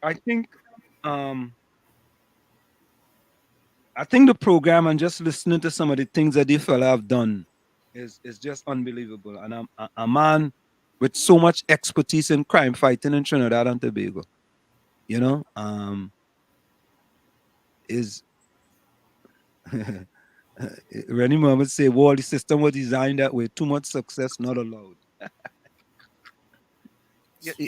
Yeah, but we talk about the system all the time in here, And you see, people have to understand, boy, this is not about politics, So, folks, just as you dare, put closing comments in the chat. Rennie, Nadia, Kylie, Judy, Ellis, Rose, Albert Montano, if you're still there. There was a young lady there earlier, if you just joined us. Trisha. Trisha was there earlier. Miss Coover. Daryl Superside, if you're still there. Put closing comments in the chat. Gershon Hamilton, if you're still there. Put closing comments in the chat. Mean Gene. Mean Gene, if you're still there too as well. Diana Benskin, if you're still there. Yeah. I think, Tommy, that when people hear what he is saying, they will say it's about the government and this government, and maybe you don't like the government and you don't like the government, this, that, the other. the man was a resounding success. You understand? Right. You know, there was a young lady. There was a young lady in the chat who there was a video that I think you posted it. She was saying some of the same things that Diana's been saying for a while. Oh, the yeah, we go play that. We go play that next time. Yeah, yeah. She was very adamant too. You see, but I think what we have to understand is that, you see, and that's the quote I have up here, Tommy. Let me just put it up here. Hold on. Let me just put it up here. Go solo. Hold on. What that quote says is, love your country. Right. Don't love your party, because you may not know when your party stop loving you. Right? I'm gonna move over this way. Yeah. Right? So you see there, right? Love your country, but don't love your party, because you may not know when your party stop loving you. You see? And that is what we need to start doing in Trinidad and Tobago. We need to love our country. And when you listen to that fella, you could tell that fella love his country. You know? Yep. Yeah? And that is what it's all about, you know? And we need to have more discussions about country and how we could better the country rather about party. You know, and I tell people all the time, I am for country. Right? But you know, Tommy, this is a person. They should be interviewing all across Trinidad and Tobago. Mm-hmm. Right? He should be on every program, should be calling them to interview him. But you see, they ain't going to want to call him to interview him because they feel he's going to be talking against their party. That's right. You know, so I mean, you know, and we are next show we're gonna get a lot into those different videos what going on in Tobago and all them things. But this is my closing comment. Remember, anyone can love you when the sun is shining. In the storms is where you learn who truly cares for you. Let me repeat that. Remember, anyone can love you when the sun is shining. In the storms is where you learn who truly cares for you. From where I said this is it, the clock on the wall said that's all I like to say what I've got to. Remember, hard work beats talent when talent does not work hard. And for every 60 seconds of anger, you lose 1 minute of happiness. See you. Same WZYE time, same WZYE channel. Where, Tommy? My quote this evening is, the secret to doing anything is believing that you can do it. Anything that you believe you can do, strong enough, you can do anything as long as you believe. That's the key word. This quote was from Bob Ross. Again, love is still the key. Love has always been and will always be the key to life. And Tommy, we just want to send out condolences to Harry Belafonte's family. You know, he left us at the ripe young age of 96 years of age, right? He was 96, right? That's correct. Yeah, so you know, we had something to do, but we're gonna play that. You know, we're gonna play it next show because we had such a fantastic show tonight with, you know, former senior superintendent, you know, Johnny Abrams. That, you know how long my partner was saying, boy, I need to get a man on the show, boy. It was really good in truth. It was really good, really, really good. And he's uninhibited because, like he said, he has no allegiance to any political. the car take away his NIS, the car take away his pension. You understand? And we need bold people like him, man. People who willing to speak up. You speak up and speak the truth, right?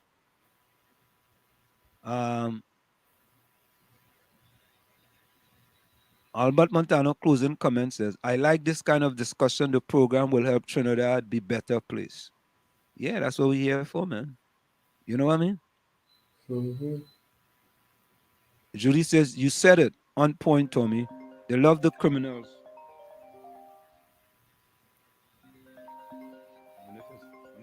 Who's calling? I wonder if he's calling me back. Hold on. I'll call him back. Yeah, we still on air. I'll call you back.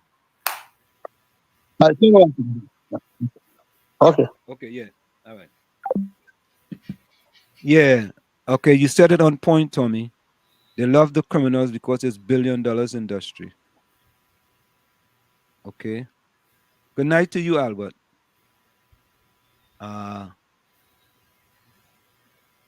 Nadia says, answer and bless good night. Yeah. Bless good night to you as well, Tommy. Good night, Nadia. Albert Montano says, okay, I read that already. Daryl Superstar says, his closing comment, bring back Johnny Abraham, stop playing politics and politics. Here we go. Mm-hmm. Ellis says, thank God for everything that you have been through. The best comes before the blessed. Correct is right. Mm. Scuva says, good night, Mr. Abraham. Thanks a million.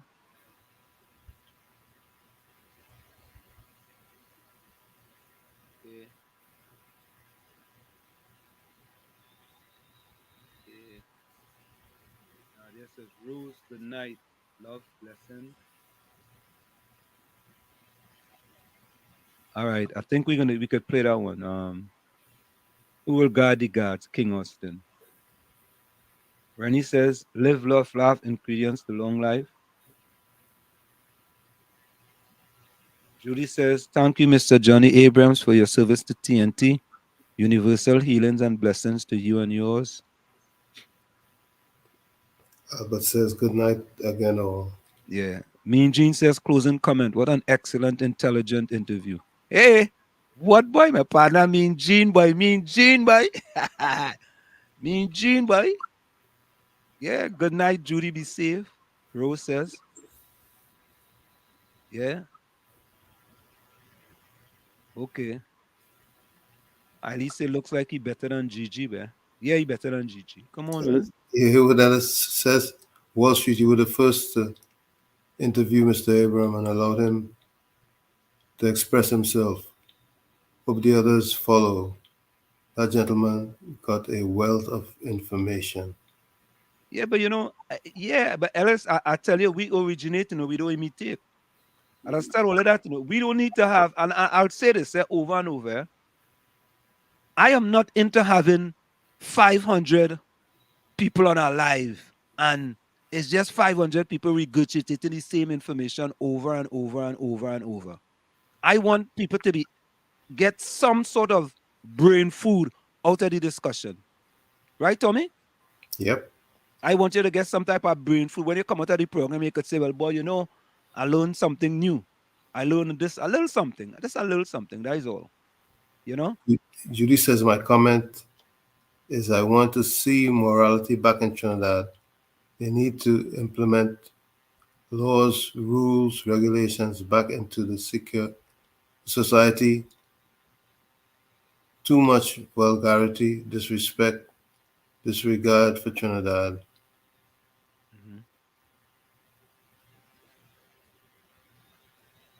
Yeah, Ellis, you're absolutely correct. But that's what we do here, man. Hailey says, if you plan and work hard, you will get plenty. Mm-hmm. And I like the little diverse family we have here in the village, yeah? Right? Because we have people from all different parties, man, and we just get along, right? There are nights we go at it, but we don't let bother us, because people support whichever party they want to support, but we trying to do what's best for Trinidad and Tobago. People care. People care. Yeah.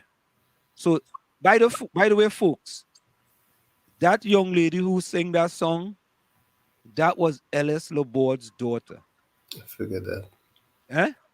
I said I figured it was Labord's daughter. Yeah. Talented young lady. Talented young lady. Right? Talented. Right? And she have other talents too, but I'll wait till get the okay from Ellis. I can tell you about all the other talents that she have. Excellent talents. All right. So, King Austin, who's going to guard the guard? Austin. There we go. Who's going to guard the guard?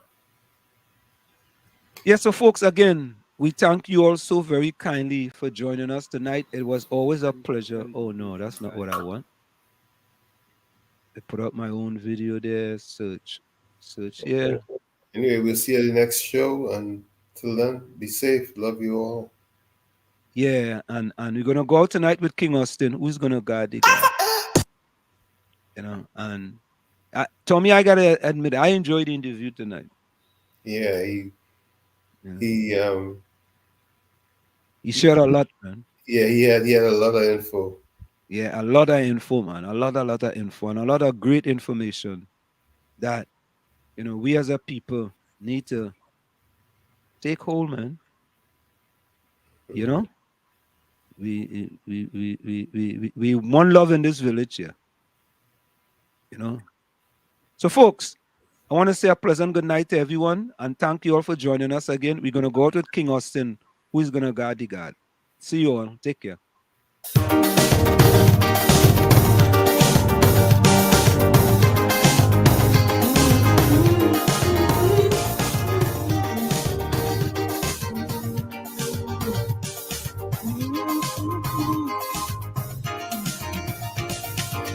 Within every system, there are rules and laws, and those who enforce them, obviously because love in the hierarchy is non-significant.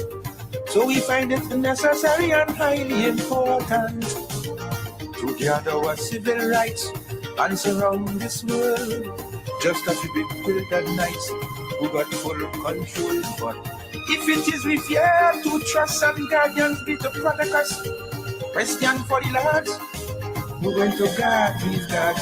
The armies, navies and air forces, look the KGBs and the petty bosses, CIAs and Scotland Yards, we're going to guard these guards. The chiefs of security must be in a quandary. This question is the hardest of hearts. We're going to guard these guards.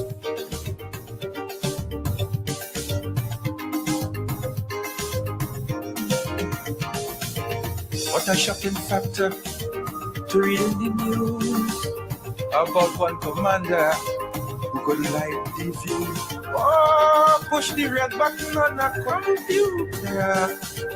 That could cause a chain reaction and damage the future. Using our treasuries, we have made them strong, creating authorities as we move along. But knowing power develops and absolute power corrupts. Question for the lads, we're going to guard these lads. The royalties and the governments, look the many houses of parliament, the casa of the cards. We're going to guard these guards, yes.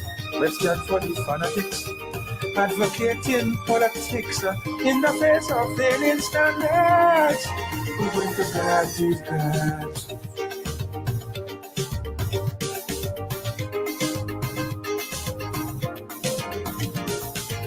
Guardians of the cities, guardians of the air, guardians over land and seas, here and everywhere. Just like the steady beat of a metronome, we have become quite obsessed with the militant syndrome. To attain dependencies, we have conjured up a chain of ascendancies, reaching at the top. But if it is this whole charade, depends upon rank and grade. Question for the parts, we're going to guard these guards.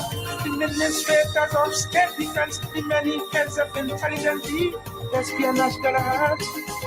We're going to guard these guards, yes. Shall it be the gorillas, the religious ministers, or the professors from Harvard? We're going to guard these guards.